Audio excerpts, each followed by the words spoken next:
Hello and good day, everybody. Welcome to Play Day 9 and 10 of North America Challenger League.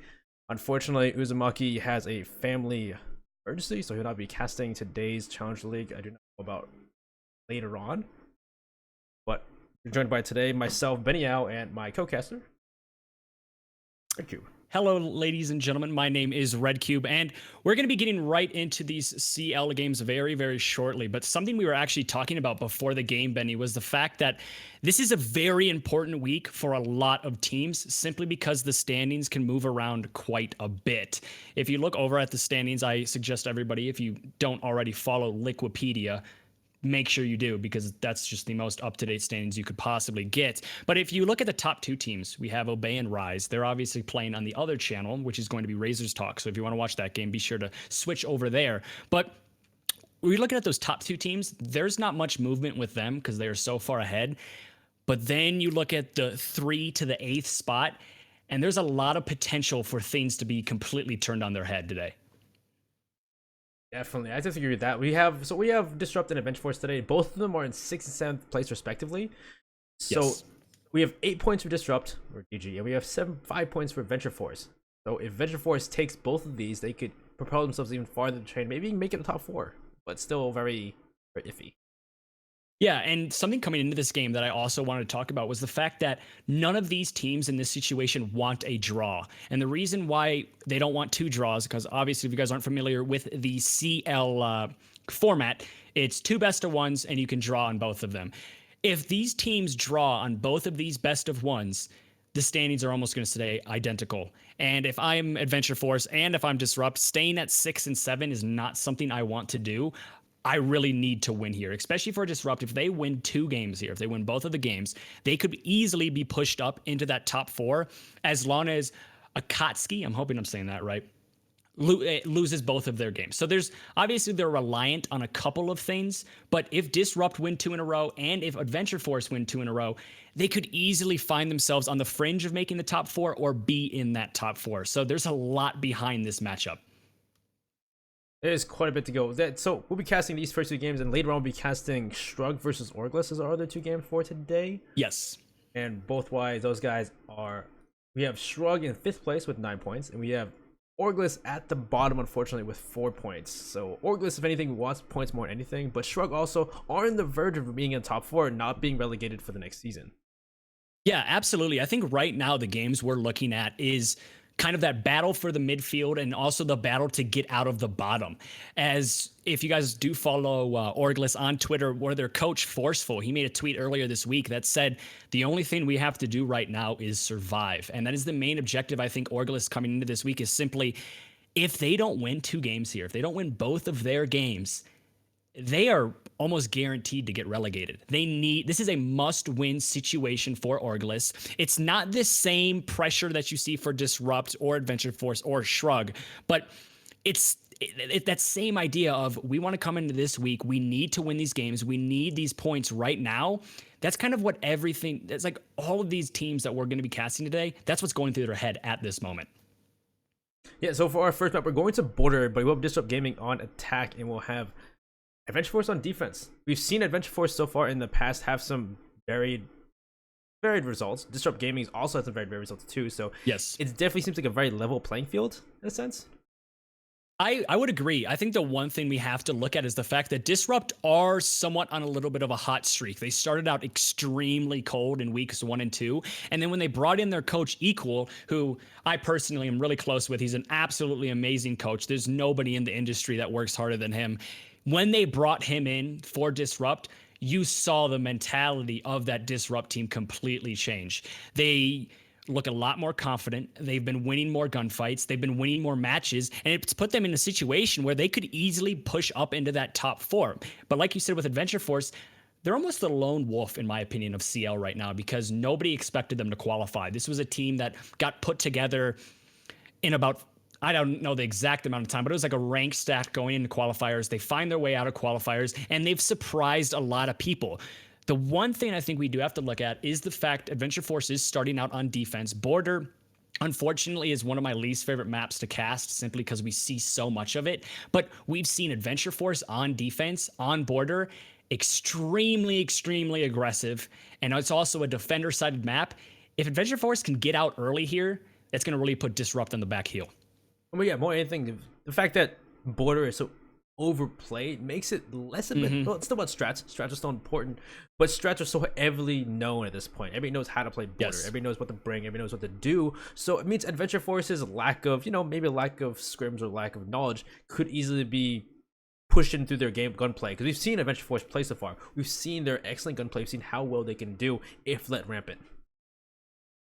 Yeah, and I think another thing we have to talk about is the fact that Adventure Force is not a team of just random players. These guys have all had comp experience before, and they're all really good players. But the same goes for DG. You have the likes of Yeti, you have the likes of Reed. Actually, the entire roster of DG is extremely dangerous. They've had a couple of changes here and there, but typically that core of Yeti, Spades, and Reed has stayed the same.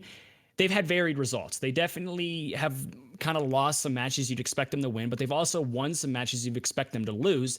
So coming into this game, once again, Disrupt have something to prove, and so does Adventure Force. A lot of people have kind of thrown Adventure Force on the back burner and said they're not really a team. This is a moment for them to prove themselves, because if they get 2 wins here, they are right in that top 4 and they're out of relegation. So it's super important, not only for points, but again, just proving people wrong.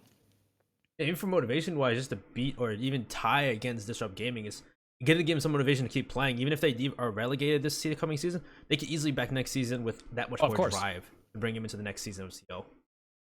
Yeah, I 100% agree. I think one of the big things that we saw, especially with this CL split, and why, in my opinion, I don't mean this in any ill will, but my opinion last year, I think Challenger League was a little bit more competitive. And I think the reason why it was is because after the teams got relegated, a lot of the teams disbanded.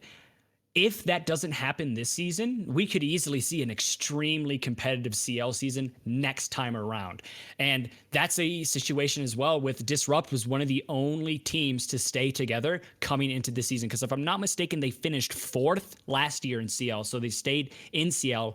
A lot of teams just gave up their spot, but DG kept it. They kept their roster. And that could easily be the difference of the chemistry coming into this matchup, the motivation coming into this matchup, because this DG team has been around for a very long time, where Adventure Force, they've been thrown together just not fairly recently, but a lot more recent than Disrupt, and that could be the difference of winning out rounds and losing out rounds here. Yeah, if anything, it's just DG been going through so much. They brought Carnage on board recently as well, and Carnage are very good players from very different rosters, so they're definitely a bit more veteran at this point. But still, Adventure Force, they have their own experience, their own comp experience on both sides. So I would love to see them bring up to first 4, but also love to see them stay together and bring it back next season too if they can, because I know CL Quals is going to be probably pretty bad anyway. It'd be great to see him go through that again. Yeah, I 100% agree. And Reed on the side of Disrupt, I was also very close with him. He used to be on Team Xeno. He's moved up to Disrupt, and he's been on this roster with Yeti and Spades for so very long. They picked up Rainbow to replace Waffle, and then Modiga went to EG, and then they picked up Carnage and Thumbus. So there's been a couple changes here and there, but overall, it has been somewhat consistent, and like I said, that could easily be the difference in this matchup. So we know one more player out from one of the teams here. We're about to start momentarily, guys, so really just bear with us. We'll talk a bit more about the standings and what's going on. So if any of you guys didn't know, so the standings so far right now, we have Obey Alliance with 21 points in first. We have Rise Nation with 17, Two Face with 11, Akatsuki with 10, Shrug with 9, Disrupt with 8, Adventure Force with 5, and Orgless with 4. So Obey Alliance still are quite out there a little bit, 21 points, but it's not like it's not too far That's out. impressive. That is extremely impressive. There's 7 wins and 1 loss. Yeah, that Obey Alliance is definitely your team to beat. And the reason why it is your team to beat is simply because Obey and Rise are so far ahead of the pack. No matter the results for today, they are going to stay on top of the roster. But that's going to be it here. We are getting right into the matchup. Disrupt versus Adventure Force on the map of Border. Like we said, a lot on the line for both of these teams. Let's see what is going to happen. So bans for Border, usually you would see probably Jackal.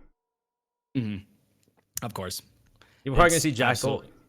Might be see Heartbreach. Go ahead.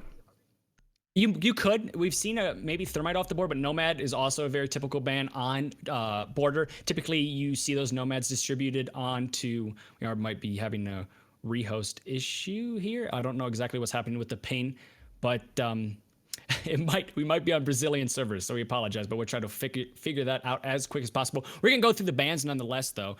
Jackal, like you said, is probably gonna be coming off the board right here. Oh, Capital, actually. That is interesting. I've seen Jackal banned so many times lately. Not seeing him banned on attack is a little bit shocking. I'm not going to lie. Obviously, on border, he's not as reliant, but simply a lot of teams just ban Jackal because he's Jackal and not because of the map. But what we're seeing right now is this is kind of a strat-based ban, just Capitown, Nomad, no Jackal. So there's definitely some planning behind this. Echo off the board, no surprise there. Echo is one of those nuisance operators, as well as the fact Echo is extremely powerful in plant situations as a support player. So no surprises there. I'm expecting Mira Maestro here on this. Mira makes more sense as Mira on border has been really well done. Most of the people know the places for Mira, but actually it's going to be Jaeger. Wow. I guess they are just wanting to prove the casters wrong today. I'm speechless. I'm totally speechless. So yes, Jaeger's a powerful ban too, because getting rid of those ADSs, getting rid of active defense systems, mean that you have to be wary of grenades, flashbangs, any kind of projectile or capital, no matter what, really. Anyway, we'll rehost real quick.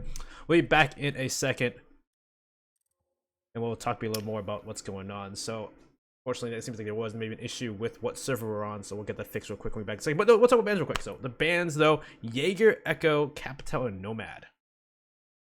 That's interesting. I think the reason why we're seeing, like you said, the Jaeger ban, it's still a very, very powerful ban.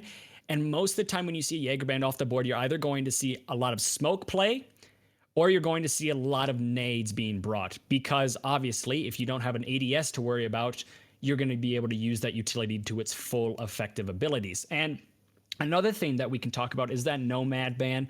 That's typical on border. Just denying a flank from metal stairs, denying a flank from east stairs is typically what you want your Nomad to do. There's some variations in the strat of exactly where you push your Nomads, but at the end of the day, it's all about denying that flank.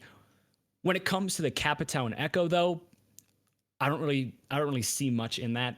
Capital's a very, very powerful operator, and also is one of those operators that can clear out behind half wall extremely efficiently, as well as the fact Echo is such a good defensive operator. It's no surprise that he's been banned off, especially on a map like Border. Yep, yokais being around are very powerful. They have invisible. Usually, it makes you require IQ on the board. Which having IQ take up one slot, it's good and bad depending on what map you're on.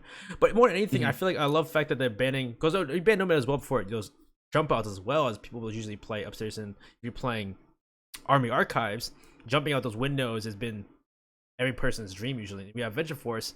They're very, very aggressive team, so they're probably banning Nomad for that very reason, to jump out any window they can. Yeah, we've seen Adventure Force. I think it was week 1 of CL on border was so scary. You'd see them wide peek absolutely everything. You'd see them spawn peek absolutely everything, and it turned into a situation where you're expecting it, but you're still losing the gunfight, and that is an incredible combination of skill and also just getting into your opponent's head. Because if you're getting spawn peeked, if you're getting pushed into situations that you just don't expect, it really throws the other team off of their gameplay and can completely change the matchup. So it's actually a little interesting, in my opinion, seeing Disrupt take Adventure Force to border, because we've seen how good Adventure Force is on border with that aggressive playstyle. Is DG going to have a counter which is extremely passive, or meet aggressiveness with aggressiveness? We're just going to have to wait and see at this point. Yeah, so yeah, Adventure Force you've seen before in any other game. CL games, their quals as well. They play so very aggressive on their teams.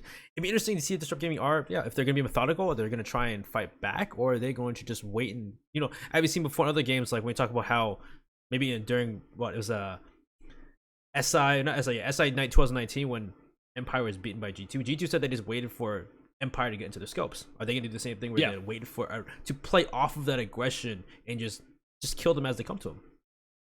Yeah, there's really 2 ways it can go. You're either going to see, like you said, very passive, very methodical play from Disrupt, or you're going to see them try to fight fire with fire, aggressive on aggressive. And I've always said this, when tempted with fighting fire with fire, you got to remember that the fire department, they use water. So it's not always the best idea to match aggressiveness with aggressiveness, because Adventure Force is probably one of the best aggressive teams. And yes, DG can definitely bring it, but can they bring it at the same level of Adventure Force? That's going to be the question. We are going right back into the lobby here. We're waiting on one more person, and we apologize for the rehost, but we're getting things moving along here very, very efficiently and quickly. As unfortunately, we just had a little bit of a hiccup there. Takes a bit of time. Looks like we're almost ready to go.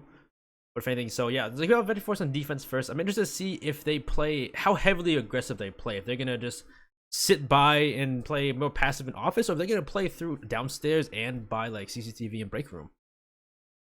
Yes, I think, I apologize, I'm just hearing the in-game chat and it's extremely funny. But we are going to be most likely getting right into it here, so starting very, very shortly. And just like that, we are going to be going into border. And all the questions that we have asked are definitely going to be answered here. Let's hope we don't have another rehost. The bans have been interesting. We haven't had a round yet, but let's see how this goes. So, yep, we have Adventure Force on defense. They're forced going to pick Army Archives and Army Archives because that's the most preferred site here on border. Yes. But the picks are going to be interesting. Of course, you can bring C Mirror brought out as it's not banned. This is the I've not seen a higher level game in a long time where Mirror is not banned on border. As well as Jackal. Mira and Jackal aren't banned. The two Spanish operators not being banned, especially at high level competitive Siege, is extremely rare to see. And the fact that we're seeing both of them in play, we aren't seeing a Jackal on the side of attack, which kind of makes sense because it is border. But Mira on the side of defense, no surprises. You want to use her utility. It is one of the most powerful in the game. And I'm kind of expecting a typical hold here on this upstairs site, like we said earlier on. The map of border has been completely washed out of strats that you've never seen something kind of untypical. You've seen it all, and I'm almost 100% positive we're going to see that a lot here. I would love to see they try to bring a different strat mirror here rather than playing, the same old strat. Everybody puts it on the West Army wall and watches for that balcony. I'm interested to see. I would love to see if Breezy did a very different play with it. It looks like it's, CUS. I'm just making sure I do not want to have another rehost. But the mirror play isn't actually going to be put onto that South Armory wall. I don't exactly know where he has put it, but we're just going to have to wait and see. Obviously, a Valcam is going to be tossed out. Intel is everything in the game of Siege, and if you can place your Valcams efficiently and also in places that provide a lot of intel, it could really help your team significantly, and that's exactly what we're seeing here from Suzaku, as he has been one of, I think, the players that is slept on a little bit, as we are going to be seeing a mirror we've seen a couple times before, and this is a really nice play as it can completely deny that push from East Stairs, as well as the fact you just got to make sure someone is covering you from the behind on that west side, so nobody kind of rushes in and forces you into a position where that mirror could be fragged out easily. And looks like that's what Carnage is going to be setting up to do right away, as Thumbus is droning out that mirror, just confirming intel for his team. Yeah, unfortunately, it looks like Breezy's on his own upstairs in CCTV. There's nobody to really call his back. There's one below Suzaku, and Yeti already below with Skeleton Key is about to shoot, but he sees a draw from Breezy. He'll get the kill. That's an unfortunate start. Yeah, that was very read into by Disrupt. They knew exactly how to counter that strat, and the fact that I think Mira almost prematurely dropped off very, very quickly, didn't find a kill. That's unfortunate. Buck is going to be brought down to about 5 health, but the fact you don't have to worry about that Mira anymore, you have complete control of security. This is an extremely good start for Disrupt, as well as the fact they just opened up that south wall, and so many lines of sight and so much control is already being offered to this attacking team. There are two C4s below of Mute on throw and Suzaku on the Valkyrie, so there's still some post-plant or some plant denial still available to the defense, but at the same point, they have so much coverage now. There's only one person available on site to directly deny them, which is Cryogen. Yeah, and I don't exactly know if, I think the Mute is bringing a C4, I wouldn't doubt it. So there is C4s, and you still have the C4 with Valkyrie and the Mute, and also the smoke, so there's still a lot of denial. But like I said, so much control is already being given to the attack, and they have 1 minute to work with. Attack has stalled out just a little bit, but we are going to be seeing the initial push here as Cryogen is just waiting and watching to find the exact time he wants to peak. But he's going to have to play his life here. He has smokes. He needs to use them efficiently because he is the most important operator, and he's going to be naded out. And what a nice toss there from Spades. And just like that, the plant denial and the entry denial that you once had is going to be dead. But Sour is able to find one, but it's immediately refragged there. And just like that, Disrupt are looking absolutely dangerous as Yeti finds two. And it's off to Suzaku, left alone in sight, and that's going to be round one, going to Disrupt in extremely proficient fashion. We already see the effect of being banned Jaeger though. These grenades coming from Disrupt, one grenade kill, but it's still having the grenade later on. You saw, I think it was the Sour on the Maestro to deal with the grenade as well, coming towards him. So we already see DG working wonders with his bans, and that's a hard start here for Adventure Force. Yeah, the fact that that grenade also landed on the Smoke's feet, he was your most important operator in that type of push. There's going to be so many bodies pushing through that east wall, that south wall. If you don't have a Smoke to just at least slow them down or deny entry, it's basically, that round is so much in favor of the attack, and that's exactly what we saw. So not only taking advantage of that Jaeger ban, but also taking advantage of the fact Smoke is dead to a grenade, and you can push into sight, free roam, and it's going to be all left to that Valkyrie. And yes, the Valkyrie has a decent enough gun if you can hit your heads, but unfortunately a 3v1 situation where Suzaku is just backed into a corner, not much he can do. Yeah, it's unfortunate. It's surprising to see they try to reinforce those hatches, knowing there'd probably be a buck in the board going from below. And you see they probably had the hatches there for rotations, but at the same point that allows for the buck to just go below and get shots on whoever's behind the mirrors. Yes. Absolutely. At this point, we're gonna see some change though. Breezy's gonna jump off the mirror. We're gonna have a change to Mozzie instead to deny the information from DG, as they were droning pretty heavily. They had some pretty good pre-placed drones to give information on where the defenders were. We'll also see Throw jump off the mute onto a Legion. So they're changing up things here, changing for a different kind of playstyle, hopefully. Yeah, I think the reason you're seeing that Legion brought is the fact that it is somewhat of not only an intel op, but somewhat of an entry denial op, and if they don't want to be too reliant on that Smoke. Legion can really stop a plant. He can also stop a very fast push into sight, and what we saw from Disrupt was a very fast push into sight, and a great operator to deny that would be a Legion, and that's probably why you're seeing that brought. As well as the fact, at this level, you're expecting extremely solid drone gameplay, so bring that Mozzie, not only is it an extra C4, but it's also just denial of intel. Yeah, it comes with a secondary shotgun, and it's pretty good guns with the P10 and the Commando. So those are pretty good guns to go with it, and he's just a great operator to have round 2 too. At this point, we're waiting for. It's actually seems a more timid take here from Adventure Force. They're not being as extended as we'll see them take over security and break room so very easily. Yeah, so definitely not as spread out as we saw the last round. Last time around, Miro was already off the board, and I think Maestro was very close to dying at this point. So definitely a lot slower, and I think this is a great response from Adventure Force. They recognize the fact, hey, if we're spread thin, there's not much we can do when they push on the site. Let's focus a little bit more on site. Let's get our bodies in the places that they can deny DG just for a little bit longer, and it's working wonders. 1 minute and 30 seconds left, and yes, you have control of break room, and yes, you have control of CCTV, but absolutely no push, no execute, and no intel has been put onto site. And this is looking really good for Adventure Force, as time, no matter what, until that diffuser is put down, is always going to be in their favor. Yeah, with no picks in a minute left, they're probably going to go for a rush plan here, but they also know there's two below. I'm pretty sure the drones have seen Breezy and Suzaku down below, but that's also a picked up drone from Breezy. Ooh, his information against him, and that could be something that could be leading to the death of one of their planters.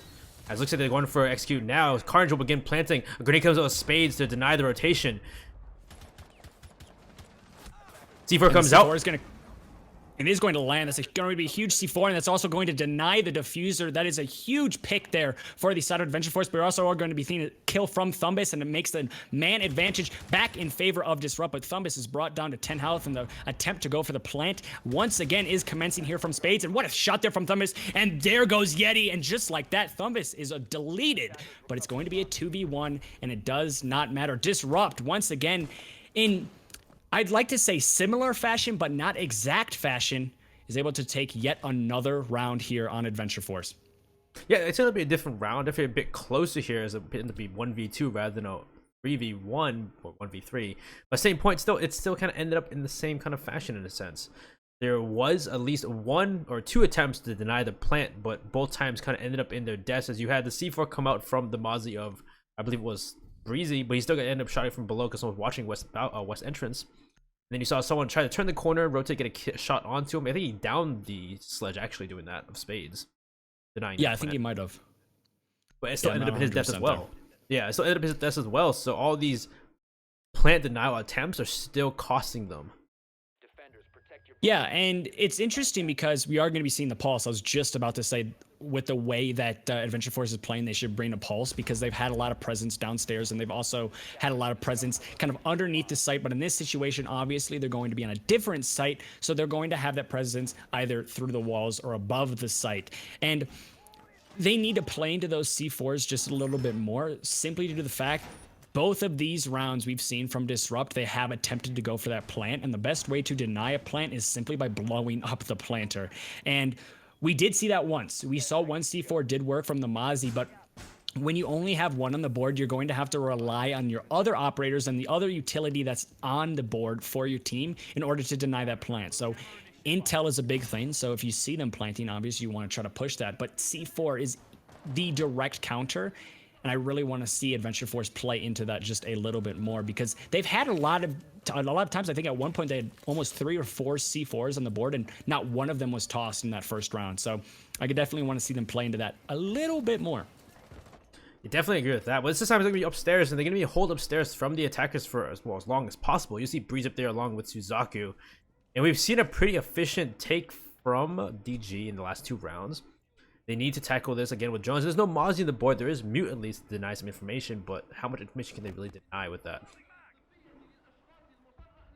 Yeah, they're not going to have that, I guess, commodity of being able to just take someone else's drone and use it for themselves. And we're seeing a typical take here from DG, at least from the looks of their drones. They're just going to be getting control of upstairs, as that is the one major asset you need in order to push this site. So getting control of basically the last site that we saw Adventure Force on is going to be the main objective of DG, because then they can create sight holes with that buck and with that sledge and also with that Zofia downstairs, and then you'll see that plant come out, and then the entire attacking team is watching every single rotate from above. So that is the goal right now for Disrupt, and it seems as if maybe they are stalling out, as they don't exactly know where the operators are on defense upstairs, because at this point, 1 minute and 30 left in the round, already at that halfway point, there hasn't been too much pressure on these defenders upstairs. But just as I say that, Spades is able to find one that's going to be onto the Valkyrie, a C4 off the board, but not too much utility, as I'm expecting all of those cams have been used already. But Spades actually finds that kill downstairs. Very, very interesting spot for him to just be hanging out here with absolutely nobody peeking out.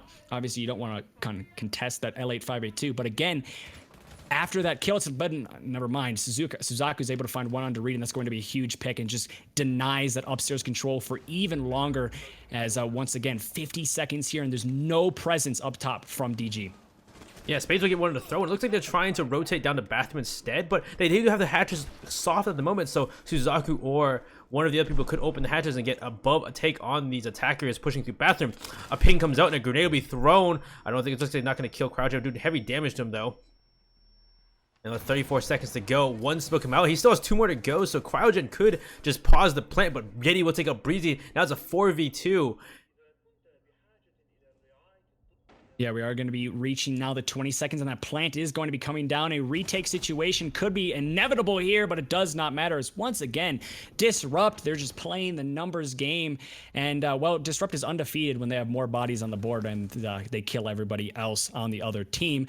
And it's kind of surprising that we saw Adventure Force lose that out. I really thought they had everything they needed to ensure that there wasn't going to be too much presence on the site, and then they could also close out that round, because again, getting up top control, especially on that downstairs site, is the main priority of the attack. And the fact that we saw great defense of that upstairs and Disrupt still won it, very, very questionable and very shocking in my opinion.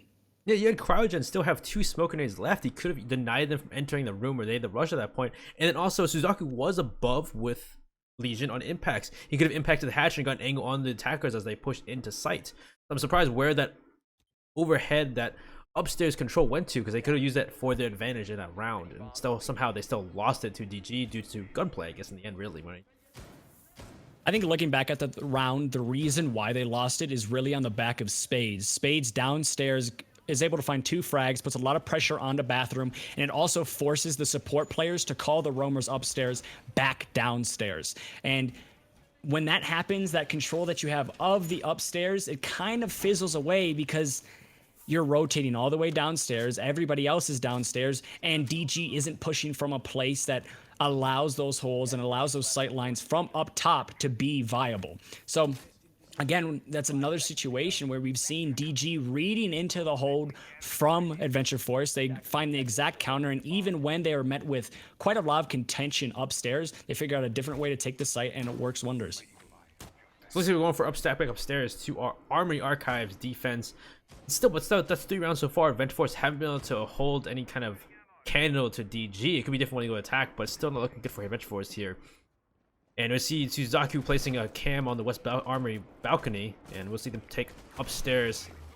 DG going for that same security break room take once more. Throw is going to be the person to resist him at first. There's 190s, will be Breezy on the Mozzie. Yeah, once again, a very typical take here from DG, at least starting out. Getting control of security room is the main objective here, and it's going to be Throw, the only person that is stopping this DG team. Actually, no, Breezy is with him as well.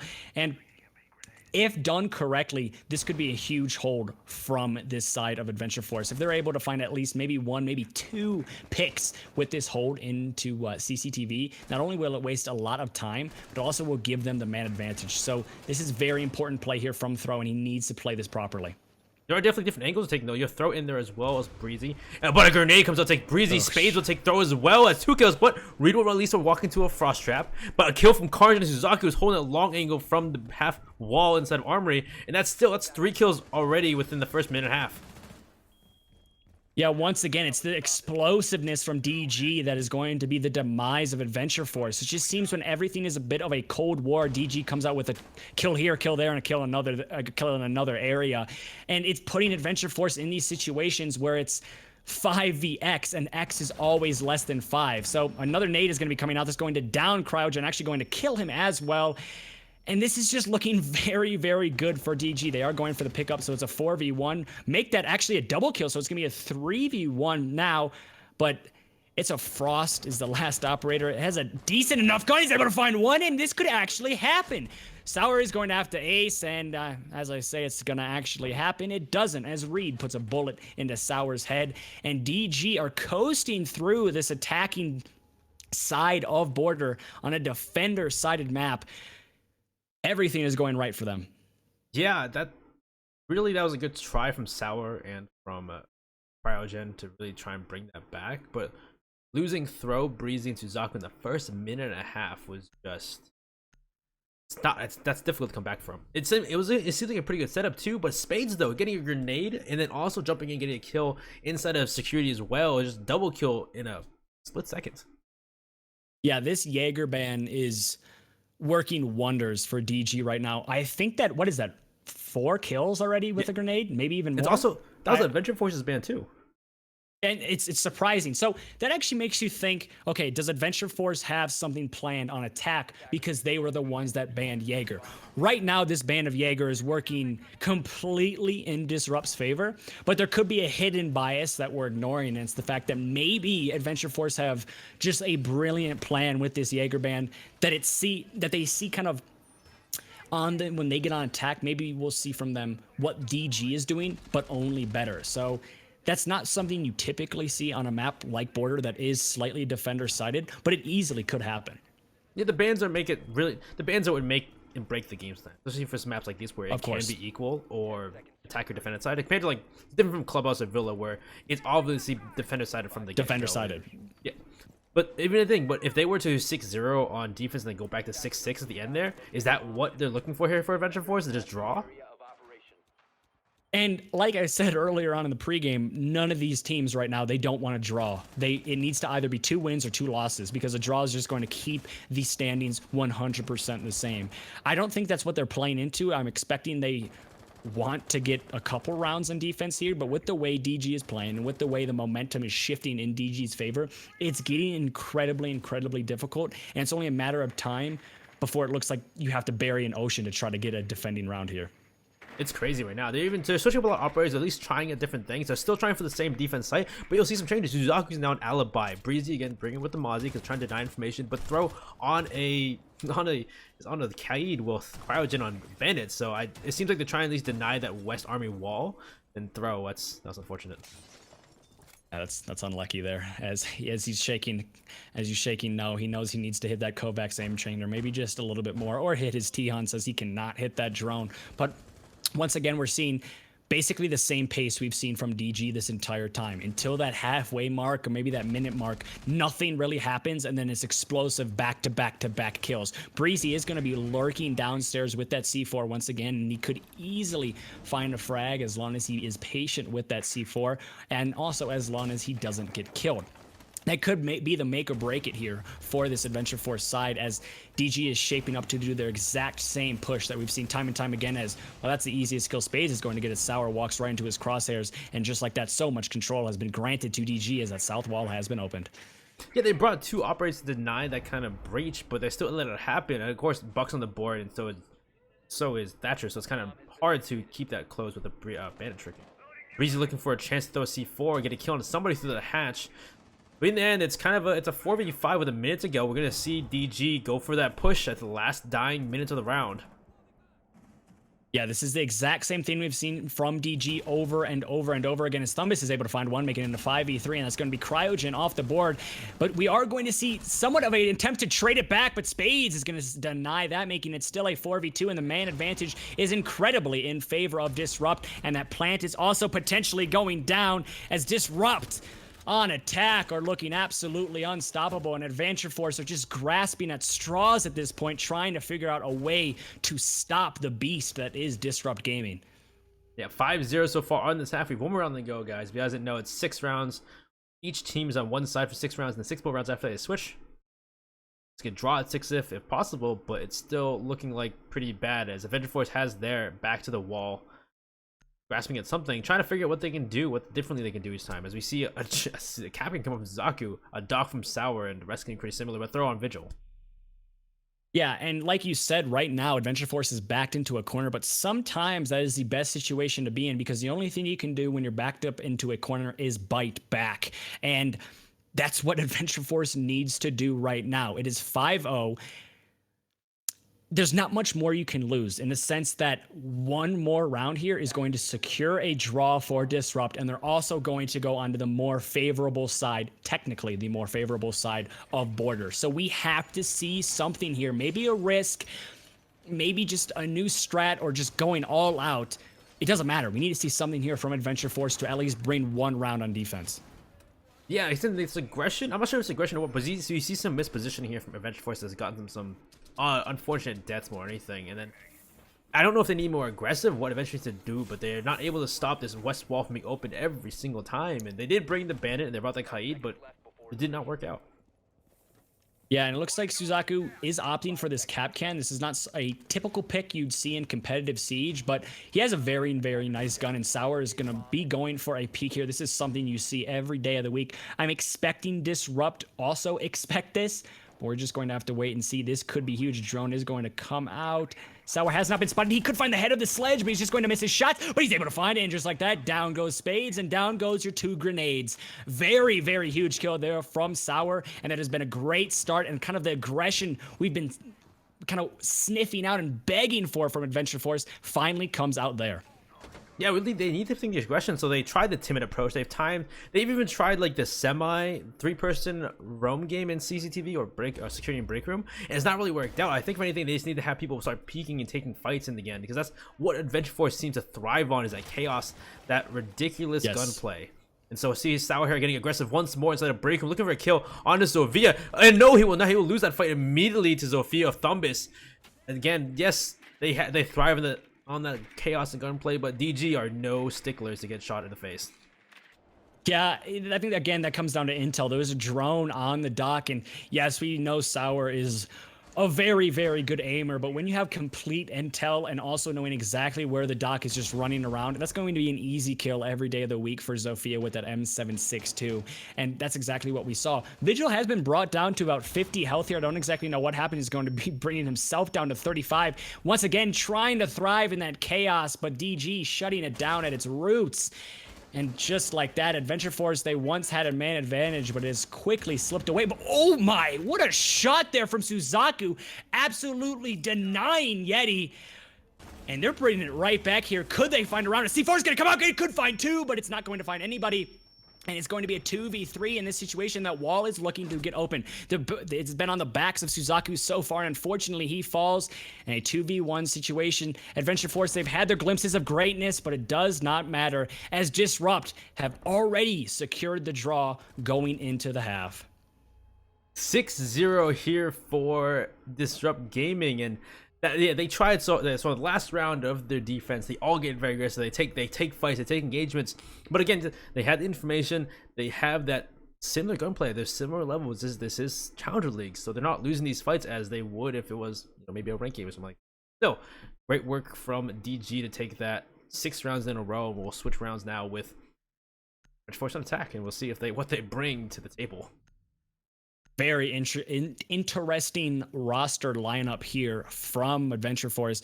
We've asked for these risks and these changes, and I think we're getting that. A Finka, a Glaz, and a Fuse, and a Sledge, and a Buck. They're bringing all the grenades every single grenade possible. And Spades read right into it. The Ash is a bait. The Ash is definitely. So what the thing is, where are they gonna use the Fuse at though? Where is the Fuse gonna be used on this site?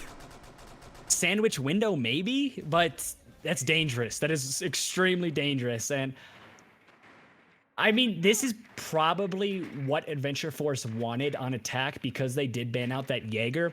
But if this is what they wanted, I would have definitely opted for being on the attacking side of things first, because right now the draw has already been secured and you're really fighting to just stay alive at this point. Because I want to reiterate this again and again, a draw here for either of these teams is not what they want. Yes, it's points, but it's going to keep the standings 100% the same. They need wins. Both of these teams need wins in order to push themselves onto either the top 4 or on the fringe of the top 4. Yeah, this technically is Disrupt's map. They kind of picked it. It's still a best of 1, so it's kind of hard to say picked. Yeah. But at the same point, this is kind of what they picked in the end. They're bringing them to the border, so they definitely know what they're doing here for DG. I'm interested to see how these grenades work out, because they are bringing 8 nades and a Fuse. Fuse's gun is pretty nice. AK-12 is a pretty good weapon, and Breezy with that DMR trying to find a shot to somebody in archives. Has Glaz gotten his buff yet or no? No. Nope. They just released the developer notes for it. They haven't actually done it yet. Okay, I was going to say, because I mean, Glaz is technically a little bit more viable with that buff, because his rate of fire is absolutely ridiculous. But this is really going to be interesting, like you said. Oh, okay, and there go 2 of your nades, as Sledge gets absolutely deleted by Thumbus as a great nice little spectator glitch there. Yeah, they have 6 more. So 6 more. They have 6 more. They have a lot of grenades left. They have their chances to make a grenade count. They just gotta make sure they don't. This is gonna go for the cluster grenade. But Carnage gets Suzaku during that time, and now it's down to a 3v5. Looking to be a 7-0 shutout. Yeah, and down go also 2 more nades. The fact that we haven't seen 1 nade, finally, there it goes. We are able to see a nade kill. I've been waiting for that. That is going to be a huge kill, but is it a little bit too late? It is still 3v2. You are reaching the halfway point, so there's a lot of time to work with here, but I really think Disrupt is still in the driver's seat. I don't know how that nade didn't open up the wall just a little bit more there, but it seems to bounce off of it. I think it bounced off too far. But see the last 2 people, Breezy and Cryo, trying to finish up this round. He's gonna take the pistol out, the PMM, and go for a kill. He's gonna pull out. He sees the head of one where Crowd can't make the shots, and Breezy gets one to Carnage. It's now a 2v2, and he walks. Oh, he didn't die there. That's surprising. That could have been an incredible shot there from Breezy, but he is brought down to extremely low. Oh wow, Spades is down. So it is effectively a 2v1, but the pickup is coming up. There's no intel on that pickup, and just like that is back to a 2v2. And so many people are low on health. The only operator that has decent amount of health is going to be that bandit. And this is definitely a round that Adventure Force could win, because couple shots to the bandit, and then you're left with a maestro with only 20 health, and you also have 40 seconds to work with here. Oh, but yet he gets cryo, and now we have Breezy just waiting. He doesn't want to hit the barbed wire. He doesn't want to make any noise, so he's waiting for somebody to peek. But there's 29 seconds to go. I'm sorry, Breezy. It's not looking good here for Breezy, as like you said, he doesn't want his intel to be heard. That's definitely going to give away. Oh, but what a shot there. He might be able to just clutch this out and just give hope to Adventure Force where they need it most. Yet he's going to be joining FaZe here, but unfortunately FaZe's applications are closed. Breezy so close to clutching it out, but Disrupt end it 7-0. GG's coming out, and we are going on to the second map. I don't exactly know what it is, but the one thing I do know is the fact DG, not only are they looking really good, but they are also probably feeling very, very good. Yeah, DG on that map, that was quite the turnabout. 7-0. You can see by the kills that it was not a fun game for Adventure Force. We'll be taking a break, guys, a quick second while we get the next game going. Man, but yeah, that was quite the game, unfortunately, for Adventure Force. They weren't able to get anything out of that. That'd be a 7-0 for them. We'll be going to the second map, guys. So they're gonna ban half again real quick. We guys will go to a quick break as they go through whole entire ban phases. It's 2 best of 1. Yep. So we'll be right back, ladies and gentlemen.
Welcome everybody to our second game of today. It'll be Disrupt game versus Adventure Force on border with Disrupt on attack and Adventure Force on defense. Let's see the bans. I don't know what it is about this game here, but something feels oddly familiar. It feels like I've been here before. I don't know what it is. I have no idea what it is, but it seems like it's just almost a repeat right now. But could the bans be the same as what we saw? No. So it is a slightly different change of events here. There is going to be a thermite ban, and that I think that's a really smart play there from Adventure Force, as we saw that south wall of armory got opened up every single round. Capital ban though, that's going to be the exact same that we saw. Could we see the Jaeger ban from Disrupt this time around because it worked so well for them? The thing that the players were saying, and we're going to see the echo off the board, but the thing that the players of Adventure Force were saying before we got into this matchup was that first game, that was the scouting report. That was just kind of figuring out Disrupt's tendencies and their patterns, and this is the game where Adventure Force takes it. So we're just going to have to wait and see here. Yeah, so we see the last ban. They banned Jaeger again. I'd be really interested to see why Adventure Force keeps banning out Jaeger. But a thermite ban, a good pick from last game, and yeah, Capitan Jaeger. But Maestro's gonna be last one, so Mirror is still available. Let's see if they can use Mirror better this time, maybe more efficiently. But Maestro being taken away, that's kind of weird because we didn't see a defense from DG. So actually we saw one defense from DG. Yeah, we saw one defense from DG, but very, very smart on the side of Adventure Force not banning that Jaeger, because although they definitely brought enough nades on that last attacking round to make it count, it seems that DG were the ones that really kind of DG just definitely took advantage of that Jaeger ban a little bit more than Adventure Force did. Half of it could be simply due to the fact that Adventure Force starts on defense and they can't really capitalize on that Jaeger ban. But the fact that Jaeger is not banned this time around, it's going to be more typical bans of the Echo and the Maestro. I like that a lot better from Adventure Force, and I'm expecting this to not be a 7-0 this time around. So it looks like there's 6 picked onto a Kaid from a mute. So Kaid, since Thermite is banned, if you time the electric clock correctly, you actually can destroy the X-Kairos from Hibana rather than Thermite's extra charge. So see how well CryoGen can do that on this side. But same purchase, same operators brought out from DG. Let's see if they can do the same exact attacks they've done for 6 rounds straight. Yeah, we've seen from DG almost the exact same attack over and over and over again, and that's also one of the big reasons why I'm not the biggest fan of Border, because it just keeps making you bored. See what I did there? Because it's like bored. Oh my god. But we've seen very, very similar attacks from DG. It's almost been, I don't think CryoGen actually, yeah, that did not electrify the wall. That is, I think he did that because he can't get it anymore. He's trying to get back that electric claw. That is unfortunate there from CryoGen, almost basically just wasting an electric claw as he can't grab it either. But we've seen the same methodical attack from DG over and over again, whereas the last kind of minute of the match is when it's battle on top of battle, trade after trade, and it's just DG always found themselves on top of it. That could easily happen again, but there could be an Adventure Force answer for it, as it looks like Adventure Force already is playing a little bit more aggressively, as Carnage is brought down to 25 health very, very early on. Was that the runner from CryoGen? I have no idea, actually. I have no idea how Hibana was brought down to 20 We have health. Breezy again below with the C4 as Mozzie. Last time he did it, he did get taken out while doing it. He did get the kill, but he was taken out immediately, refrag from West entrance. So let's see if he's able to do it without getting taken out. Again, they're going for Breakman security as they've always done. Nobody's playing so far up to deal with it though. Looks like most of them are back in sight besides Breezy, who's downstairs. Yeah, so the hold from Adventure Force is a little bit different, as well as the take from DG. It looks like they're going to be pushing from this east side now instead of pushing through that break CCTV area. That was the exact attack we saw over and over again from DG, and this is a completely new look from them. This could be just maybe testing out a new strat, or the fact that they know, hey, Adventure Force, they played 6 rounds against us, and they're doing it again. We have to change a couple of things up here. And right now, it almost looks like it's working in favor of Adventure Force, because time, once again, is ticking away, and there's only about a minute left, and 10 bodies are still on the board. Yeah, so you saw them open up every single time. I jump out, actually, someone jump out for a quick second, but jump back down. And this pre-placed Jones you saw before from DG. working well as they know where Breezy is, so they're putting drones to at least watch him, but also Sour going for run out. He sees one head, but actually he reads into it. Thumbus with the great read on the Sour jumping out will get the kill and starts off, but he's another one to throw. Wow, what a shot there from Thumbus, just walking into the crosshairs of the Zofia is going to be throw, and just like that, down goes your Jaeger and down goes your Valkyrie. Say goodbye to a C4 and say goodbye to the 416 carbine, and also say goodbye to another C4 as Mozzie goes down, and once again, Disruptor explosive in the late round, and that plant is also coming down. It's a 2v5 situation with a retake looming on the horizon, and this is not looking good at all for Adventure Force, and the mistakes they had last time around are coming back to haunt them once again. So Cryogen jumped out at the last minute and then he gets blasted out walking in, but still, that round, starting off with Thumbus reading in perfectly into the jump out of what was it, Suzaku who was playing? Or no, Su was playing Valkyrie that time. Maybe Valkyrie jumps out. Oh no, Sour jumped out. Sour jumped out as Valkyrie, yeah. Yes. Sour jumps out as Valkyrie. Thumbus reads it perfectly, and then Throw as Jaeger peeks it as well at the same time. Yeah, that was just unfortunate there for the defensive side of things. And again, we know Adventure Force is extremely aggressive team and they thrive in chaos. But the problem is right now, anytime there's a sense of chaos, like just bubbling up, you see DG just takes it right off the burner and they say, nope, we're shutting that down. We are keeping this in our tempo. We are keeping this in our game. And yeah, they really do. When they sense chaos, they have the perfect way of responding to it.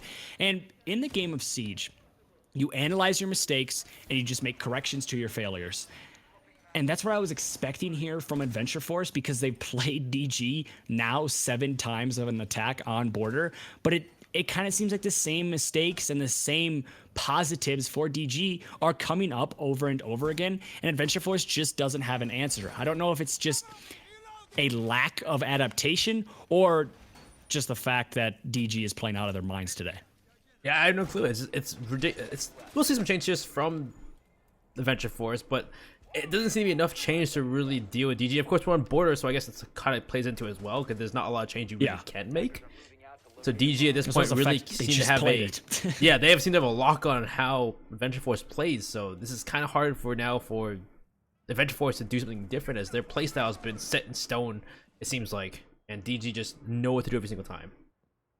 Yeah, so right now it has been 8 unanswered rounds in total for Disrupt Gaming, and if they somehow 7-0, that is not only going to boost them up in the standings, but it's also going to make their round differential incredibly favorable, and that could push them into that 4th place, 5th place spot. But we are going to be seeing the exact same hold downstairs from Mozzie, if I'm not mistaken. This is the same spot he was last time around, just kind of waddling about downstairs, waiting for a potential C4 and also a potential just maybe Buck coming downstairs or anything like that. It hasn't worked in favor, but it is actually going to work a little bit there, as Throw is able to find one, but it's going to be immediately refragged from Thumbus. So a sledge for a Jaeger, I'll take that trade any day of the week if I'm on the defensive end of things, because not only is that a soft destructor off of the board, but it's also 2 grenades off the board. So really strong kill there for Adventure Force starting things out. You see Thumbus here trying to get joined, but he sees the Mozzie little sign there. You can't get through because the pest is in the way. There's that denial information that you need to see here from the side of Adventure Force. But anything but Breeze is still below. I think Crowd was there below him, but you can probably get to see someone go for that roam clear once more.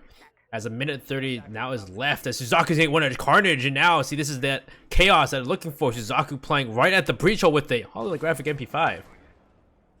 Yeah, this is something you don't typically see, but it already is working for Suzaku, and he could potentially find another, but he is going to be droned out here, and Intel is everything, and Intel has always worked in favor of DG, but it's not going to work there. Suzaku hits an absolutely insane shot. He's looking for the 3rd, but he's not able to find it, and this is the very first time where a minute has reached in the round, and Adventure Force are up in the man count. Yeti, though, is able to find one. It's going to be brought down to a 2v2 as Suzaku is just put down out of his misery, and 2v2 now with a Buck and a Thatcher still on the board. You still have 2 nades on the side of Yeti, but you also have a C4 on the side of Valkyrie, and there it goes. What a great call there, as Cryogen is able to find one under read. It's going to be all up to Yeti, and this is potentially the very first round for Adventure Force, and they could win it out here, and they do. Just like that, Adventure Force find the first round ever against DG on the map of border. That was the chaos we were talking about, and Suzaku performing how you always expect him to do, making those shots that you would never expect him to make. Yeah. That Zofia Absolutely. had him in his scopes, but nope, Suzaku. Wow. It's still, you also had starting us off with throw, getting a kill in the very beginning just to throw a wrench. I think that's what they need to do. I think Adventure Force they need to throw a wrench into their plans. When you leave DG in a 5v5 with a minute left, that's when they know how to execute correctly. But if you throw a wrench in plans, get 1 or 2 kills in the beginning, you throw them for a loop. They get confused. They kind of stall out. And that's what happened here. As you saw, just Suzaku able to play off of that and get those kills and then finish it off with last kill onto Yeti, and great work from Adventure Force. Yeah, I 100% agree, because we've seen there hasn't been many rounds where Adventure Force are on the early going of the man advantage. And even last round they weren't, but they got rid of that sledge extremely early on. And like I said, the trade for a Jaeger and a sledge is always going to go in favor of the defense. And that's what we just need to see a little bit more of from Adventure Force. They need to get out early. They need to set the tempo quick. And then maybe Disrupt just gets a little bit flustered. They aren't able to organize their attack because they're down a man or two. And then the chaos starts to bubble up and Disrupt won't have an answer. It sounds simple in just saying it, but it's a really complicated kind of approach to this game, and there's a lot of things that Adventure Force need to fix before they can guarantee that happens every single round, and they can also start guaranteeing that they're going to start taking rounds from Disrupt. But you talk about this, there's a statistic out there where if you get that first opening pick, your win rate for the round goes substantially up, though. So that's kind of plays into it. But at the same point, that kind of leads to the fact that Adventure Force needs that first kill to win the round. Is kind of a bit of a, it's a crutch in a sense. It really is. Yeah, and there's definitely solutions to it that aren't just, hey, get the first kill, be super aggressive, and just try to win out early.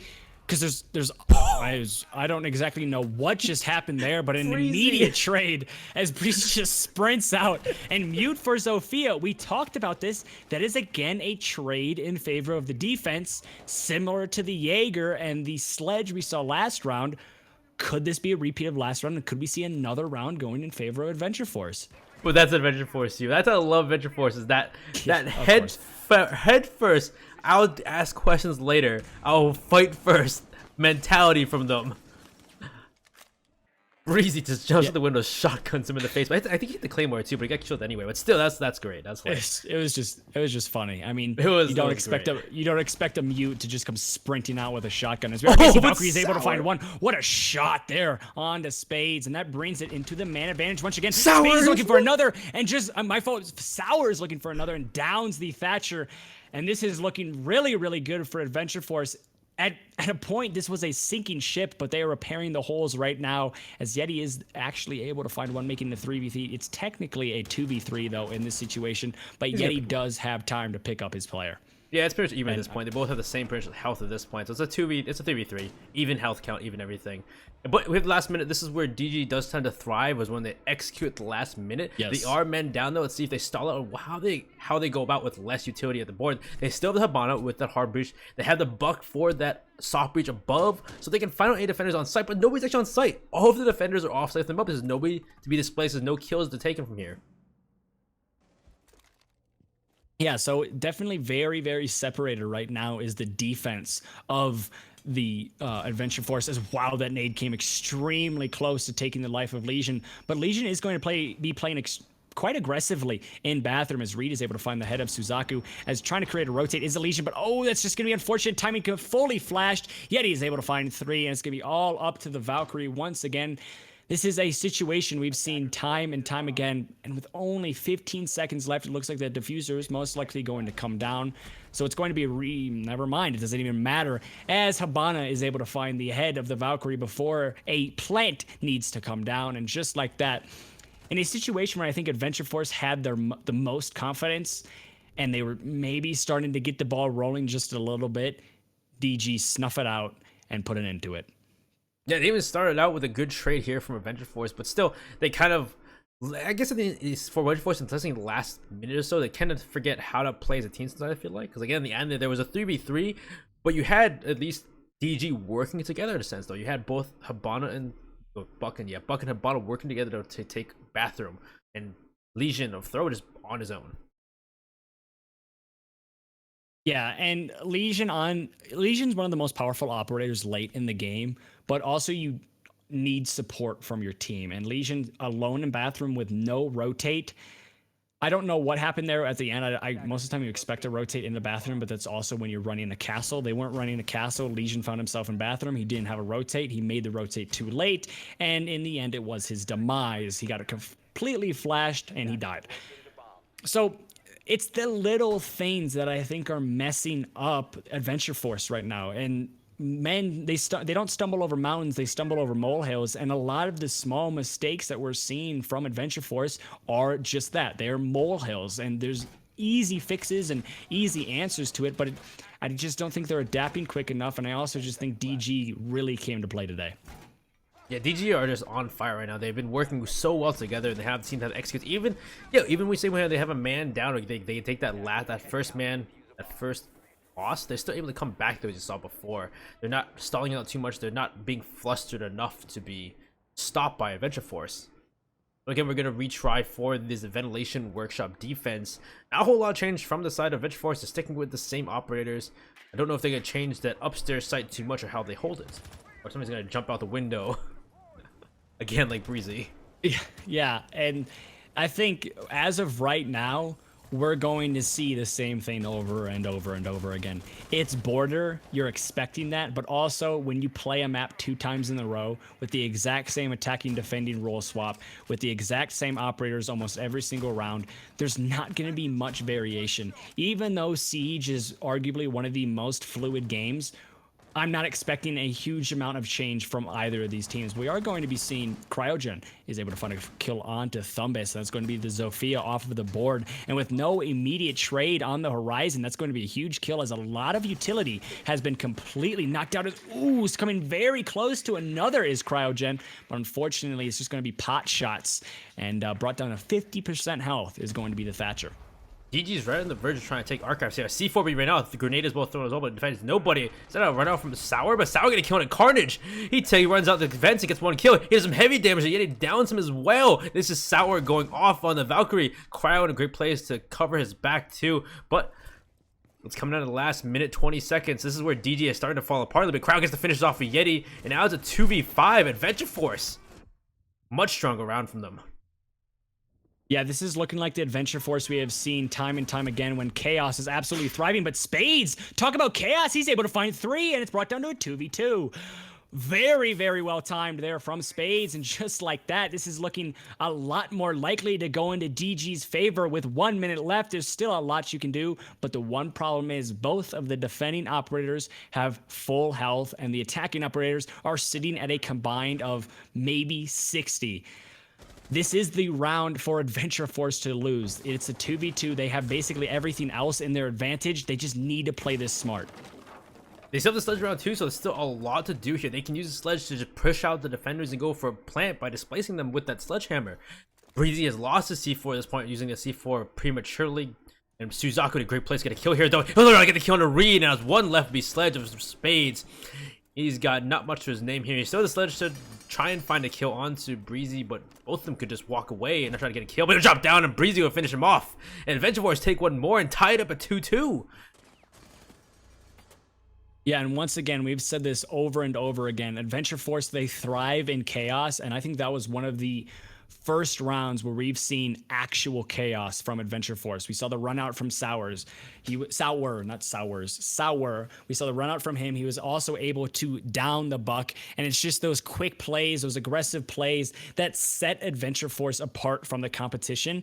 And they need to make that they need to kind of plant that seed of aggressive play and then make it their tree, because that is kind of the only thing we've seen from Adventure Force that is working. So they need to just play through that as much as possible. Again, they're a CL team. This is their first time being in Challenger League. They still have to take some time to refine their strats, refine their playstyle, but they're definitely one that revolves around just those quick plays that are just on the fly. They have no plan for it. They just do it, and they get those kills on their excellent gunplay. So we'll see if they can keep doing it though, because of course they're still new to it. It still seems like they're doing it kind of not really on cue, really, as you really can't do it on cue, I guess.